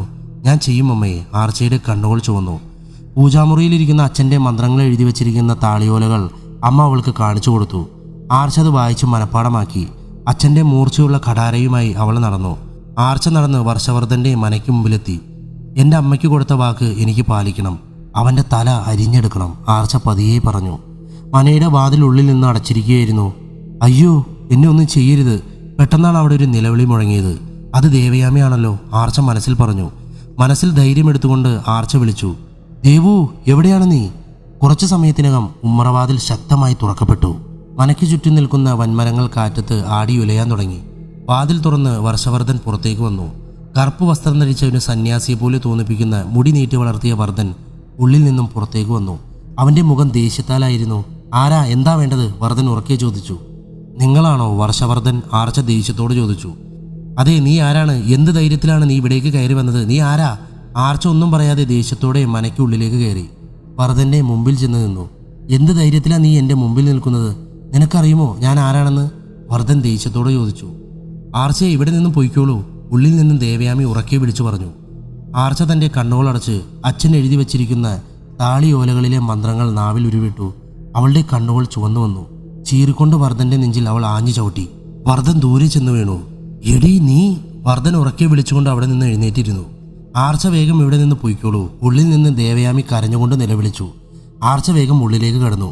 ഒരു തീഗോളത്തിന്റെ ഉള്ളിൽ കിടത്തിയിരിക്കുകയായിരുന്നു ദേവയാമിയെ. ആർച്ച ദേവയാമിയെ അതിൽ നിന്ന് രക്ഷിച്ചു. വർദ്ധൻ ദേഷ്യത്തോടെ കലി തുള്ളിക്കൊണ്ട് ഉള്ളിലേക്ക് കയറി വന്നു. നീ സത്യത്തിൽ ആരാണ്? എന്ത് ധൈര്യത്തിലാണ് നീ ഇവിടേക്ക് കയറിയത്? വർഷവർദ്ധൻ ചോദിച്ചു. ആർച്ചയുടെ മുമ്പിലേക്ക് ദേഷ്യത്തോടെ അവൻ ഓടി വന്ന് അവളെ ആഞ്ഞടിച്ചു. അവളുടെ കഴുത്തിനു പൊക്കി ചുവരിന്റെ മുകളിലേക്ക് ഉയർത്തി. നാളെ പൗർണമിയിൽ നിന്നെയും നമ്മുടെ ദേവകൾക്ക് ബലി കൊടുക്കും ഈ വർദ്ധൻ. പല്ലുകൾ കടിച്ചുകൊണ്ട് അവൻ പറഞ്ഞു. അതിന് നിനക്ക് കഴിയില്ലടാ, എൻ്റെ അച്ഛനെ കൊന്ന ദ്രോഹി, ആർച്ച ദേഷ്യത്തോടെ പറഞ്ഞു. വർദ്ധൻ ഞെട്ടിപ്പോയി. എന്ത്? നീ വിഷ്ണുനാരായണന്റെ മകളാണോ? വർദ്ധൻ പൊട്ടിച്ചിരിച്ചു. എൻ്റെ ആഗ്രഹമായിരുന്നു ആ താളിയോലകൾ, നിന്റെ അച്ഛൻ്റെ ആ മാന്ത്രിക താളിയോലകൾ. അതുകൂടി എനിക്ക് കിട്ടിക്കഴിഞ്ഞാൽ അത് എവിടെയുണ്ട്? വർദ്ധൻ ദേഷ്യത്തോട് ചോദിച്ചുകൊണ്ട് അവളുടെ കഴുത്ത് ഒന്നുകൂടി അമർത്തി. പെട്ടെന്ന് പുറകിൽ നിൽക്കുന്ന ദേവയാമി വിളക്കുകൊണ്ട് വർദ്ധന്റെ തലയ്ക്ക് ആഞ്ഞടിച്ചു. വർദ്ധൻ നിലവിളിച്ചുകൊണ്ട് പുറകോട്ടാഞ്ഞു. ആർച്ചയുടെ കഴുത്തിൽ പിടിച്ചിരിക്കുന്ന തൻ്റെ കൈകൾ മാറ്റിക്കൊണ്ട് വർദ്ധൻ നിലത്തേക്ക് വീണു. ആ നിമിഷം തന്നെ ആർത്ത തൻ്റെ അരയിലിരിക്കുന്ന മൂർച്ചയുള്ള കടാര ഊരിമാറ്റി. എടാ എന്നും പറഞ്ഞ് അവൾ ആ കത്തി അവൻ്റെ കഴുത്തിൽ തറച്ചു കയറ്റി. വർദ്ധൻ്റെ തലയിൽ നിന്ന് ചോര ഒഴുകി. ആർച്ചയ്ക്ക് തൻ്റെ അച്ഛൻ്റെ മുഖം ഓർമ്മ വന്നു. ഞാൻ എൻ്റെ ലക്ഷ്യം പൂർത്തീകരിക്കുകയായിരുന്നു അച്ഛാ, ആർച്ച ഉറക്കെ പറഞ്ഞു. പെട്ടെന്നാണ് അവിടെ നിൽക്കുന്ന ദേവയാമി ബോധം കെട്ട് വീണത്. ദേവു, എന്താ പറ്റിയേ? ആർച്ച അവളുടെ അടുത്തിരുന്നു. ദേവയാമി പെട്ടെന്ന് തന്നെ എഴുന്നേറ്റു. എന്താ ദേവു? ആർച്ച ചോദിച്ചു. ഇടീ എന്നും വിളിച്ച് ദേവയാമി ആർച്ചയുടെ കഴുത്ത് മുറുക്കിയെ പിടിച്ചു. അവളുടെ മുഖം മാറി, മുഖത്ത് കറുപ്പ് വന്നു, ഞരമ്പുകൾ തുടിച്ചു. ഞാൻ മരിച്ചു എന്ന് കരുതിയോ? ഇത് ഞാനാണ് വർഷവർദ്ധൻ. നീ പേടിച്ചു പോയോ? ഇതെന്റെ ശക്തിയാണ്, വർഷവർദ്ധൻ ചിരിച്ചുകൊണ്ട് പറഞ്ഞു. ആർച്ച ഞെട്ടിപ്പോയി. ദേവയാമിയുടെ ദേഹം? ആർച്ച മനസ്സിൽ പറഞ്ഞു. ആർച്ച ഒന്ന് നിലവിളിച്ചുകൊണ്ട് വർദ്ധന്റെ കൈകൾ തട്ടിമാറ്റി ചാടി എഴുന്നേറ്റു. കത്തിക്കൊണ്ടിരിക്കുന്ന ഹോമകുണ്ഡത്തിൽ അവൾ ഒരു യുവതിയുടെ തല കണ്ടു. ആർച്ച ഞെട്ടി നിന്നു. നീ എന്തൊക്കെയാണ് ഈ ചെയ്യുന്നത്? എൻ്റെ കൂട്ടുകാരിയാണ് അവൾ, ആർച്ച ദേഷ്യത്തോടെ പറഞ്ഞു. ഹോമകുണ്ഡത്തിൽ കത്തിക്കൊണ്ടിരിക്കുന്ന അഗ്നി വർദ്ധൻ്റെ കൈകൾ കൊണ്ടെടുത്തു. തുടർന്ന് ആർച്ചയ്ക്ക് നേരെ അതെറിഞ്ഞു. അവൾ മാറി നിന്നു. ആർച്ച പെട്ടെന്ന് തന്നെ നിലത്ത് കിടക്കുന്ന വർദ്ധൻ്റെ കഴുത്തിൽ തറച്ച ആ കഠാര ഊരിയെടുത്തു തൻ്റെ കയ്യിൽ മുറുകെ പിടിച്ചു. ചീറിക്കൊണ്ട് കഠാരയുമായി വർദ്ധൻ്റെ മുന്നിലേക്ക് അവൾ ചാടി. ആ കഠാര ദേവയാമിയുടെ ദേഹത്തുള്ള അവൻ്റെ കണ്ണുകളിൽ തറച്ചു കയറി. അവൻ നിലവിളിച്ചുകൊണ്ട് അവൻ പുറകോട്ട് ആഞ്ഞുകൊണ്ട് നിലത്ത് വീണു. അവൻ്റെ 2 കണ്ണുകളും പൊട്ടിപ്പോയി. കണ്ണിൽ നിന്നും ചോരയൊഴുകി. ഇനി നിന്നെ രക്ഷിക്കാൻ ആർക്കും കഴിയില്ല. നിന്റെ മരണം എൻ്റെ കൈകൾ കൊണ്ടാണ്. എൻ്റെ അമ്മയ്ക്ക് കൊടുത്ത വാക്കാണിത്, ആർച്ച പറഞ്ഞു. ഓരോ മന്ത്രങ്ങൾ മനസ്സിൽ ഉരുവിട്ടുകൊണ്ട് തന്നെ നിലത്ത് കിടക്കുന്ന അവൻ്റെ യഥാർത്ഥ ദേഹം കത്തിക്കൊണ്ടിരിക്കുന്ന ഹോമകുണ്ഡത്തിലേക്ക് അവൾ എടുത്തെറിഞ്ഞു. നിന്നെ ഞാൻ വെറുതെ വിടില്ല. എൻ്റെ കാഴ്ച കളഞ്ഞ നിന്നെ, വർഷവർദ്ധൻ ദേഷ്യത്തോടെ പറഞ്ഞു. ഇനിയുള്ള കാലം നീ ഇങ്ങനെ തന്നെ കഴിയേണ്ടി വരും. കാഴ്ചയില്ലാത്ത ഒരു അന്ധനായി ഇവളുടെ രൂപത്തിൽ തന്നെ യഥാർത്ഥ ദേഹം ഇതാ കത്തിക്കൊണ്ടിരിക്കുന്നു. നിനക്കിനി ജീവിതം ഒരു പെൺകുട്ടിയുടെ രൂപത്തിൽ. ആർച്ച ചിരിച്ചുകൊണ്ട് പറഞ്ഞു. നിനക്കറിയാത്ത രഹസ്യമായ എൻ്റെ അച്ഛൻ്റെ താളിയോലകളിൽ എഴുതിയിരിക്കുന്ന മറ്റൊരു വിദ്യയാണിത്, ആർച്ച ഉറക്കെ പറഞ്ഞു. ഇല്ല, അലറിക്കൊണ്ട് ഹോമകുണ്ഡത്തിലേക്ക് തൻ്റെ ദേഹത്തിനായി വർദ്ധൻ എടുത്തു ചാടി. ആ നിമിഷം തന്നെ ആർച്ച വർദ്ധനെ പിടിച്ചു വലിച്ചു. പെട്ടെന്ന് തന്നെ ദേവയാമിയുടെ ദേഹത്തുള്ള വർഷവർദ്ധൻ്റെ ആത്മാവ് അഗ്നികുണ്ഡത്തിലേക്കും ദേവയാമി പുറത്തേക്കുമായി വീണു. വർഷവർദ്ധൻ അഗ്നികുണ്ഡത്തിൽപ്പെട്ട് മരണപ്പെട്ടു. പുറത്തേക്ക് തെറിച്ചു വന്ന ദേവയാമി ദീർഘശ്വാസമെടുത്തുകൊണ്ട് പെട്ടെന്ന് നിലവിളിച്ചു. എൻ്റെ കണ്ണുകൾ, എൻ്റെ കണ്ണുകൾ, അയ്യോ എനിക്കൊന്നും കാണാൻ പറ്റുന്നില്ല, ദേവയാമി കരഞ്ഞു. പേടിക്കേണ്ട ദേവയാമി, വർഷവർദ്ധൻ്റെ കഥ കഴിഞ്ഞു. ഞാനാണ് ആർച്ച, ആർച്ച ഉറച്ചു പറഞ്ഞു. എൻ്റെ കണ്ണുകൾ, എനിക്കൊന്നും കാണാൻ കഴിയുന്നില്ല, ദേവയാമി പറഞ്ഞു. എന്നോട് ക്ഷമിക്കണം. വർഷവർദ്ധനെ കൊല്ലാനായി എനിക്ക് ഇങ്ങനെ ചെയ്യേണ്ടി വന്നു. നീ പേടിക്കരുത്, ഇത് നമുക്ക് മാറ്റാം, എത്രയും വേഗം. നിന്റെ കാഴ്ച തിരിച്ചു കിട്ടും. ആർച്ച അവളെ താങ്ങി എഴുന്നേൽപ്പിച്ചു. ഇരുവരും മനയ്ക്ക് പുറത്തേക്ക് കടന്നു. എന്താണ് ഉണ്ടായത്? എങ്ങനെയാണ് വർഷവർദ്ധനെ കൊന്നത്? ദേവയാമി ചോദിച്ചു. അത് നിനക്ക് ഞാൻ പിന്നീട് പറഞ്ഞു തരാം. നമുക്കാദ്യം ഇവിടെ നിന്നും പോകാം. ഇരുവരും അവിടെ നിന്നും പുറത്തേക്ക് കടന്നു. മനയ്ക്ക് പുറത്ത് പുഞ്ചിരിയോടെ നിൽക്കുന്നുണ്ടായിരുന്നു ഇല്ലത്തെ നമ്പൂതിരി. ഞാനിവിടേക്ക് വന്നു മോളെ, എനിക്ക് ഉറപ്പായിരുന്നു നീ ജയിക്കുമെന്ന്. നിന്റെ കണ്ണുകൾ അതെനിക്ക് കാണിച്ചു തരുന്നുണ്ട്. നിന്റെ മുഖത്ത് സന്തോഷം കാണുന്നു, നമ്പൂതിരി പറഞ്ഞു. അതേ നമ്പൂതിരി, ഞാനിപ്പോൾ അതിയായ സന്തോഷവതിയാണ്. എൻ്റെ അച്ഛനെ കൊന്നവനോടുള്ള പ്രതികാരം ഞാൻ വീട്ടിൽ കഴിഞ്ഞിരിക്കുന്നു. എൻ്റെ അമ്മയുടെ അവസാന വാക്കുകൾ ഞാൻ പാലിച്ചു, ആർച്ച പറഞ്ഞു. നീ ചെയ്തത് അതുമാത്രമല്ല മകളെ, ഈ ഗ്രാമത്തിലുള്ള എല്ലാവരെയും നീയാണ് രക്ഷിച്ചത്. വർഷവർദ്ധൻ എന്ന ഇരുട്ടിൽ നിന്നും ഗ്രാമത്തെ വെളിച്ചത്തിലേക്ക് കൊണ്ടുവന്നത് നീയാണ്. ഈ ഗ്രാമത്തിലുള്ള എല്ലാ ജനങ്ങളുടെയും മനസ്സിൽ നീ ഉണ്ടാവും. ഈ ഗ്രാമത്തെ രക്ഷിച്ച നീ തന്നെയാണ് ഞങ്ങളുടെ ദൈവം, നമ്പൂതിരി പുഞ്ചിരിയോടെ പറഞ്ഞു. രാമചന്ദ്രൻ എല്ലാം പറഞ്ഞു നിർത്തി. അങ്ങനെ വർദ്ധനയും അവൾക്കൊന്ന് ആ ഗ്രാമത്തെ രക്ഷിച്ചുവല്ലേ? ആദിത്യൻ ചോദിച്ചു. അതെ, എല്ലാം അവസാനിച്ചു. ഇപ്പോൾ വളരെ സന്തോഷത്തോടെ അവർ കഴിയുന്നു, രാമചന്ദ്രൻ പറഞ്ഞു. വിഷ്ണുനാരായണന്റെ മരണവും ആർച്ചയുടെ വരവും എല്ലാം സാർ എങ്ങനെ അറിഞ്ഞു? സാർ പിന്നീട് അങ്ങോട്ട് പോയോ? ആർച്ചയെ കണ്ടുവോ? ആദിത്യൻ ചോദിച്ചു. 4-5 വർഷങ്ങൾക്ക് മുമ്പ് ഞാൻ പോയിരുന്നു. അങ്ങനെയാണ് ഈ വിവരങ്ങൾ ഞാൻ അറിഞ്ഞത്. എന്നാൽ ആർച്ചയെ ഞാൻ കണ്ടില്ല. അവർ സ്വാമിയുടെ വീട്ടിലാണ്, വെള്ളൂരിൽ. ഓ, ആ ഗ്രാമം ആകെ മാറിക്കാണുമല്ലേ? അതെ, ചെറിയ ചെറിയ വീടുകളെല്ലാം പുതുക്കി. ചെങ്കുന്നിൻ പുറ്റിൽ നിരന്തരം ഇപ്പോൾ വിളക്ക് വയ്ക്കും. ആരാധനയും തുടങ്ങി. ആരെയും പേടിക്കാതെ സന്തോഷത്തോടെയാണ് ഇപ്പോൾ അവർ കഴിയുന്നത്. ഇടമലക്കുടിയിലെ ആ ക്ഷേത്രം, ആ സമാധി? ആദിത്യൻ ചോദിച്ചു. അവിടെ ഒന്നുമില്ലായിരുന്നു, അതങ്ങനെ തന്നെ നിലനിൽക്കുന്നു, രാമചന്ദ്രൻ പറഞ്ഞു. സാർ ഈ ചെമ്പാടിൻ്റെ കഥയായി എഴുതുന്നുണ്ടോ? ആദിത്യൻ ചോദിച്ചു. അത് തീരുമാനിച്ചിട്ടില്ല മോനെ. ഞാൻ ഈ ചെമ്പാടിൻ്റെ എൻ്റെ അനുഭവങ്ങളെല്ലാം തന്നെ എഴുതി വച്ചിട്ടുണ്ട് എൻ്റെ ഡയറിയിൽ, എല്ലാ കാര്യങ്ങളും, രാമചന്ദ്രൻ പറഞ്ഞു. അതെയോ? മേശപ്പുറത്തെ ഡയറിയിലേക്ക് നോക്കിക്കൊണ്ട് ആദിത്യൻ ചോദിച്ചു. അതേ അനുഭവങ്ങളാണെങ്കിലും എല്ലാം എപ്പോഴും മനസ്സിലുണ്ടാകില്ലല്ലോ. ഞാൻ ഡയറിയിലെല്ലാം എഴുതി വയ്ക്കാറുണ്ട്. അതുമല്ല, ചെമ്പാടിൻ്റെ ഏതാനും ചിത്രങ്ങൾ എൻ്റെ കയ്യിലുണ്ട്, ഞാൻ വരച്ചത്, രാമചന്ദ്രൻ പറഞ്ഞു. ഉണ്ടോ? എനിക്കൊന്ന് കാണിച്ചു തരുമോ? ഞാനൊന്ന് നോക്കട്ടെ. രാമചന്ദ്രൻ എഴുന്നേറ്റുകൊണ്ട് മുറിയിലേക്ക് പോയി. ആദിത്യൻ മേശപ്പുറത്തേക്ക് നോക്കി. അവൻ പതിയെ ആ ഡയറി ഒന്ന് തൊട്ടു. പൊടിയും മറ്റും കൊട്ടിക്കുടഞ്ഞുകൊണ്ട് രാമചന്ദ്രൻ മുറിക്ക് പുറത്തേക്ക് വന്നു. ഇതൊക്കെ ഞാൻ എൻ്റെ ഓർമ്മയിൽ നിന്നും വരച്ചതാണ്, അയാൾ പറഞ്ഞു. ആദിത്യൻ അവ വാങ്ങി നോക്കി. ഇടമലക്കുടിയും ചെമ്പാട് ഗ്രാമവും മരങ്ങളും തുളസി ക്ഷേത്രവും എല്ലാം വളരെ മനോഹരമായി അയാൾ വരച്ചിട്ടുണ്ടായിരുന്നു. ആദിത്യൻ അവ തിരിച്ചു കൊടുത്തു. ഞാനൊന്ന് ചോദിക്കട്ടെ? മീനുവിനുണ്ടായ അതേ സംശയമാണിത്, ചോദിക്കൂ. മീനുവിനെയും കൂട്ടി ഇടമലക്കുടിയിലൂടെ പോകുമ്പോൾ അവിടെ നിലത്ത് കണ്ട ആ പ്രതിമകൾ, അവ ആരായിരുന്നു? ആ തൂണുകളിലെ 4ാമത്തെ ആ നാഗപ്രതിമയ്ക്ക് എന്ത് സംഭവിച്ചു? ആദിത്യൻ ചോദിച്ചു. രാമചന്ദ്രൻ ഒന്ന് ചിന്തിച്ചു. അറിയില്ല, എനിക്കറിയില്ല. ആരോ അവിടെ എത്തിയിട്ടുണ്ട്. ഞാനും മീനുവും പോകുന്നതിന് മുമ്പ് തന്നെ. എനിക്കത് മാത്രം അറിയില്ല മോനെ, രാമചന്ദ്രൻ പറഞ്ഞു. അതിനുള്ള ഉത്തരവും ചിലപ്പോൾ ചെമ്പാടിൽ നിന്ന് ലഭിക്കുമല്ലേ? ആദിത്യൻ പുഞ്ചിരിയോട് ചോദിച്ചു. അതെ അതെ. താങ്കൾക്കിനി എന്താണ് അറിയേണ്ടത്? രാമചന്ദ്രൻ ചോദിച്ചു. എനിക്കിപ്പോൾ ഒരു ആഗ്രഹം തോന്നുന്നു. എന്ത്? എനിക്ക് ആ ചെമ്പാടിലേക്കൊന്ന് പോകണമെന്നുണ്ട്. നടക്കുമോ? ആദിത്യൻ ചോദിച്ചു. എന്താ നടക്കാതെ? ചെമ്പാടിലേക്ക് എപ്പോൾ വേണമെങ്കിലും പോകാം, ഒരു ഭയവും വേണ്ട, രാമചന്ദ്രൻ പറഞ്ഞു. എന്നാൽ എൻ്റെ കൂടെ വരുമോ ചെമ്പാടിലേക്ക്, ആ വിചിത്രമായ ഗ്രാമത്തിലേക്ക്? അത് എൻ്റെ മീനുവിന് സമ്മതമാണോ എന്ന് ചോദിക്കട്ടെ? എന്ത്? ആദിത്യൻ നെറ്റി ചൊളിച്ചു. രാമചന്ദ്രൻ പുഞ്ചിരിയോടെ ആദിത്യൻ്റെ പുറകിലിരിക്കുന്ന മീനുവിനെ നോക്കി. എന്നാൽ നമുക്ക് ഒന്നുകൂടി പോവാല്ലേ മോളെ? മോള് 2 ദിവസം മുമ്പ് പറഞ്ഞതല്ലേ? രാമചന്ദ്രൻ ചോദിച്ചു. മീനു പുഞ്ചിരിച്ചു. ആദിത്യൻ ഞെട്ടിക്കൊണ്ട് കസാരയിൽ എഴുന്നേറ്റു. അയാൾ തിരിഞ്ഞു നോക്കിയപ്പോൾ പുറകിലെ കസാരയിൽ ആരും തന്നെ ഇല്ലായിരുന്നു. എന്താണ് ഈ പറയുന്നത് സാർ? ആദിത്യൻ ചോദിച്ചു. താൻ പേടിക്കാതെ, തൻ്റെ പുറകിൽ തന്നെ എൻ്റെ മീനു ഇരിക്കുന്നുണ്ട്. ആദിത്യൻ ഒന്നുകൂടി തിരിഞ്ഞു നോക്കി. സാർ എന്താ ഈ പറയുന്നത്? എന്നെ കളിപ്പിക്കുവാണോ? ആദിത്യൻ ചോദിച്ചു. അല്ല മോനെ, മീനു മരിച്ചെങ്കിലും അവളുടെ ആത്മാവ് എന്നെ വിട്ടു പോയില്ല. എൻ്റെ കൂടെ തന്നെയുണ്ട് അവൾ എപ്പോഴും, രാമചന്ദ്രൻ പറഞ്ഞു. സാർ എന്താ ഇങ്ങനെയൊക്കെ പറയുന്നത്? സത്യമാണ് ഞാൻ പറയുന്നത്. ഇനിയൊരു അപേക്ഷ. ഇതെൻ്റെ തോന്നലാണോ എന്ന് എനിക്കറിയില്ല. പക്ഷെ എനിക്ക് അവളെ കാണാൻ സാധിക്കുന്നുണ്ട്. ഞാൻ പറയുന്നതെല്ലാം അനുസരിക്കുന്നുണ്ട്. എനിക്ക് പലതും പറഞ്ഞു തരുന്നുണ്ട്. ആരും ഇത് വിശ്വസിക്കില്ല, രാമചന്ദ്രൻ പറഞ്ഞു. ആദിത്യൻ വീണ്ടും കസാരയിലേക്ക് തിരിഞ്ഞു നോക്കി. പെട്ടെന്ന് കസാര ഒന്ന് നീങ്ങി. ആദിത്യൻ ഒന്ന് ഞെട്ടി. കണ്ടില്ലേ, അവളിപ്പോൾ കസാരയിൽ നിന്നും എഴുന്നേറ്റു എൻ്റെ അടുത്തേക്ക് വന്നു. ഈശ്വര, എന്താണിത്? എനിക്കൊന്നും മനസ്സിലാകുന്നില്ല. ആദിത്യൻ രാമചന്ദ്രനെ ഉറ്റുനോക്കി. സത്യത്തിൽ ഇതെല്ലാം അദ്ദേഹത്തിൻ്റെ തോന്നലാണെങ്കിലോ? എന്നാൽ കസാര എങ്ങനെ നീങ്ങി? ആദിത്യനൊന്ന് ചിന്തിച്ചു. ചെമ്പാടിയിൽ നിന്ന് ഇറങ്ങുമ്പോൾ സ്വാമി എന്നോട് ഒരുപാട് സംസാരിച്ചിരുന്നു. തനിക്ക് എപ്പോൾ വേണമെങ്കിലും താൻ വിചാരിക്കുമ്പോൾ തൻ്റെ മീനുവിനെ കാണാമെന്ന് സ്വാമി എൻ്റെ തലയിൽ കൈവച്ചുകൊണ്ട് പറഞ്ഞു. ആ അനുഗ്രഹമാണെന്ന് തോന്നുന്നു. എനിക്ക് മീനുവിനെ കാണാം, മീനുവിനോട് സംസാരിക്കാം. തനിക്ക് ചിലപ്പോൾ ഒന്നും മനസ്സിലാകുന്നുണ്ടാകില്ല, ചിലപ്പോൾ ഇതെൻ്റെ തോന്നലാകാം. പക്ഷേ ഞാൻ സ്വാമിയെ വിശ്വസിക്കുന്നു. സ്വാമിയുടെ അനുഗ്രഹമില്ലെങ്കിൽ സ്വാമിയുടെ ശക്തിയാണിത്, ഞാൻ വിശ്വസിക്കുന്നു, രാമചന്ദ്രൻ പറഞ്ഞു. എനിക്ക് താങ്കളെ വിശ്വാസമാണ്, സ്വാമിയെയും ഞാൻ വിശ്വസിക്കുന്നു, ആദിത്യൻ പുഞ്ചിരിയോടെ പറഞ്ഞു.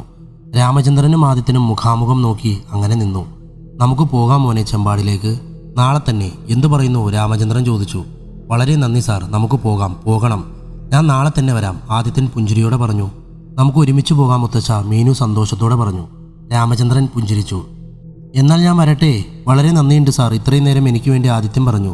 സന്തോഷത്തോടെ പോയി വരും മോനെ, രാമചന്ദ്രൻ പറഞ്ഞു. നാളെ ഞാൻ ഉറപ്പായും വരും, ആദിത്യൻ വീണ്ടും പറഞ്ഞു. രാമചന്ദ്രൻ ആദിത്യനെ കെട്ടിപ്പിടിച്ചു. അവൻ വളരെ സന്തോഷത്തോടെ ആ വീട്ടിൽ നിന്നും പുറത്തേക്ക് നടന്നു. എന്നാൽ ആ കാട്ടിൽ കണ്ട ആ കൽപ്രതിമ ആരായിരിക്കും? ആ ഒരു പാമ്പിൻ ശില്പം തകർന്നത് എങ്ങനെയാണ്? എല്ലാം രാമചന്ദ്രൻ പറഞ്ഞെങ്കിലും അവന് ഏതാനും ചോദ്യങ്ങൾക്കുള്ള ഉത്തരം ഇനിയും കിട്ടാനുണ്ടായിരുന്നു. ഓരോന്ന് ചിന്തിച്ചുകൊണ്ട് ആദിത്യൻ നടന്നു തുടങ്ങി. ആദിത്യൻ നടന്നു പോകുന്നത് നോക്കിക്കൊണ്ട് രാമചന്ദ്രൻ പെട്ടെന്ന് ഉള്ളിലേക്ക് കയറി വാതിലടച്ചു. മുത്തച്ഛൻ എല്ലാ കാര്യങ്ങളും അയാളോട് പറഞ്ഞില്ലല്ലോ, മീനു പതിയെ പറഞ്ഞു. ഏത് കാര്യം? രാമചന്ദ്രൻ്റെ കണ്ണുകൾ വിടർന്നു. 4 വർഷങ്ങൾക്ക് മുമ്പ് മുത്തശ്ശൻ ചെമ്പാടിയിലേക്ക് പോയത് എന്തിനാണെന്ന് അദ്ദേഹത്തോട് പറഞ്ഞോ? മുത്തശ്ശൻ കഥ ഇനിയും പൂർത്തിയാക്കിയിട്ടില്ല. ഇനിയും മുത്തശ്ശൻ വിട്ടുപോയതുണ്ട് ആ അമൂല്യമായ. നിർത്തുമോളെ, ആവശ്യമില്ലാത്തതിൽ ഇടപെടണ്ട, രാമചന്ദ്രൻ അവളെ തടഞ്ഞു. എന്നാൽ മുത്തശ്ശി, ഒരു കാര്യമുണ്ട്, മീനു പറഞ്ഞു. എന്താ? അവൾ തൻ്റെ വിരലുകൾ മേശപ്പുറത്തേക്ക് ചൂണ്ടി. രാമചന്ദ്രൻ ഞെട്ടിപ്പോയി. അവിടെ ഉണ്ടായിരുന്ന തൻ്റെ ഡയറി കാണാനില്ലായിരുന്നു. രാമചന്ദ്രൻ ഞെട്ടിക്കൊണ്ട് അങ്ങനെ നിന്നു. അതെവിടെ പോയി? രാമചന്ദ്രൻ പേടിയോട് ചോദിച്ചു. അതയാൾ എടുത്തു, മീനു പതിയെ പറഞ്ഞു. ഈശ്വര, രാമചന്ദ്രൻ ഒന്ന് വിളിച്ചു. എല്ലാം ഞാൻ ആ ഡയറിയിൽ എഴുതി വച്ചിട്ടുണ്ട്, എല്ലാം. രാമചന്ദ്രൻ താൻ പറഞ്ഞത് ഓർത്തു. അയാൾ പേടിയോടെ തൻ്റെ പൂജാമുറിയിലേക്ക് നോക്കി. സ്വർണ്ണത്തളികയിലെ ചുവന്ന പട്ടിൽ സൂക്ഷിച്ചു വച്ചിരിക്കുകയായിരുന്നു ചെമ്പാടിലെ അമൂല്യമായ ആ നാഗമാണിക്യം. അതിലെ പ്രകാശം ആ മുറിയിലാകെ വ്യാപിച്ചു കിടക്കുകയായിരുന്നു. രാമചന്ദ്രൻ വേഗം വാതിൽ തുറന്നു. എന്നാൽ ആദിത്യനെ അവിടെ കാണാനില്ലായിരുന്നു. ആദിത്യൻ തൻ്റെ വീട്ടിലേക്ക് നടന്നുകൊണ്ടിരിക്കുകയായിരുന്നു. അവൻ പുഞ്ചിരിയോടെ തൻ്റെ ഷർട്ടിൻ്റെ ഇടയിൽ നിന്ന് രാമചന്ദ്രൻ്റെ ആ ഡയറി കയ്യിലെടുത്തു. ഈശ്വര, എനിക്കിത് കഥയായി എഴുതണം, പ്രസിദ്ധീകരിക്കണം, അവൻ പറഞ്ഞുകൊണ്ട് ഡയറി തുറന്നു. വായിച്ചുകൊണ്ട് നടന്നു. അവസാനത്തെ ആ എഴുത്തുകൾ അവനെ കോരിത്തെരിപ്പിച്ചു. അവൻ ഞെട്ടിക്കൊണ്ട് അങ്ങനെ നിന്നു. നാഗമാണിക്യം, അവനൊന്നും മന്ത്രിച്ചു. കഥ അവസാനിച്ചിരിക്കുന്നു. ഇതിൻ്റെ 2ാം ഭാഗം ഉണ്ടാകും. അത് വരുമ്പോൾ ഞാൻ അപ്ലോഡ് ചെയ്യാം. എന്തായാലും ഒന്ന് ലൈക്ക് ചെയ്ത് സബ്സ്ക്രൈബ് ചെയ്ത് വെച്ചേക്കുക. Thank you so much. Love you all. By.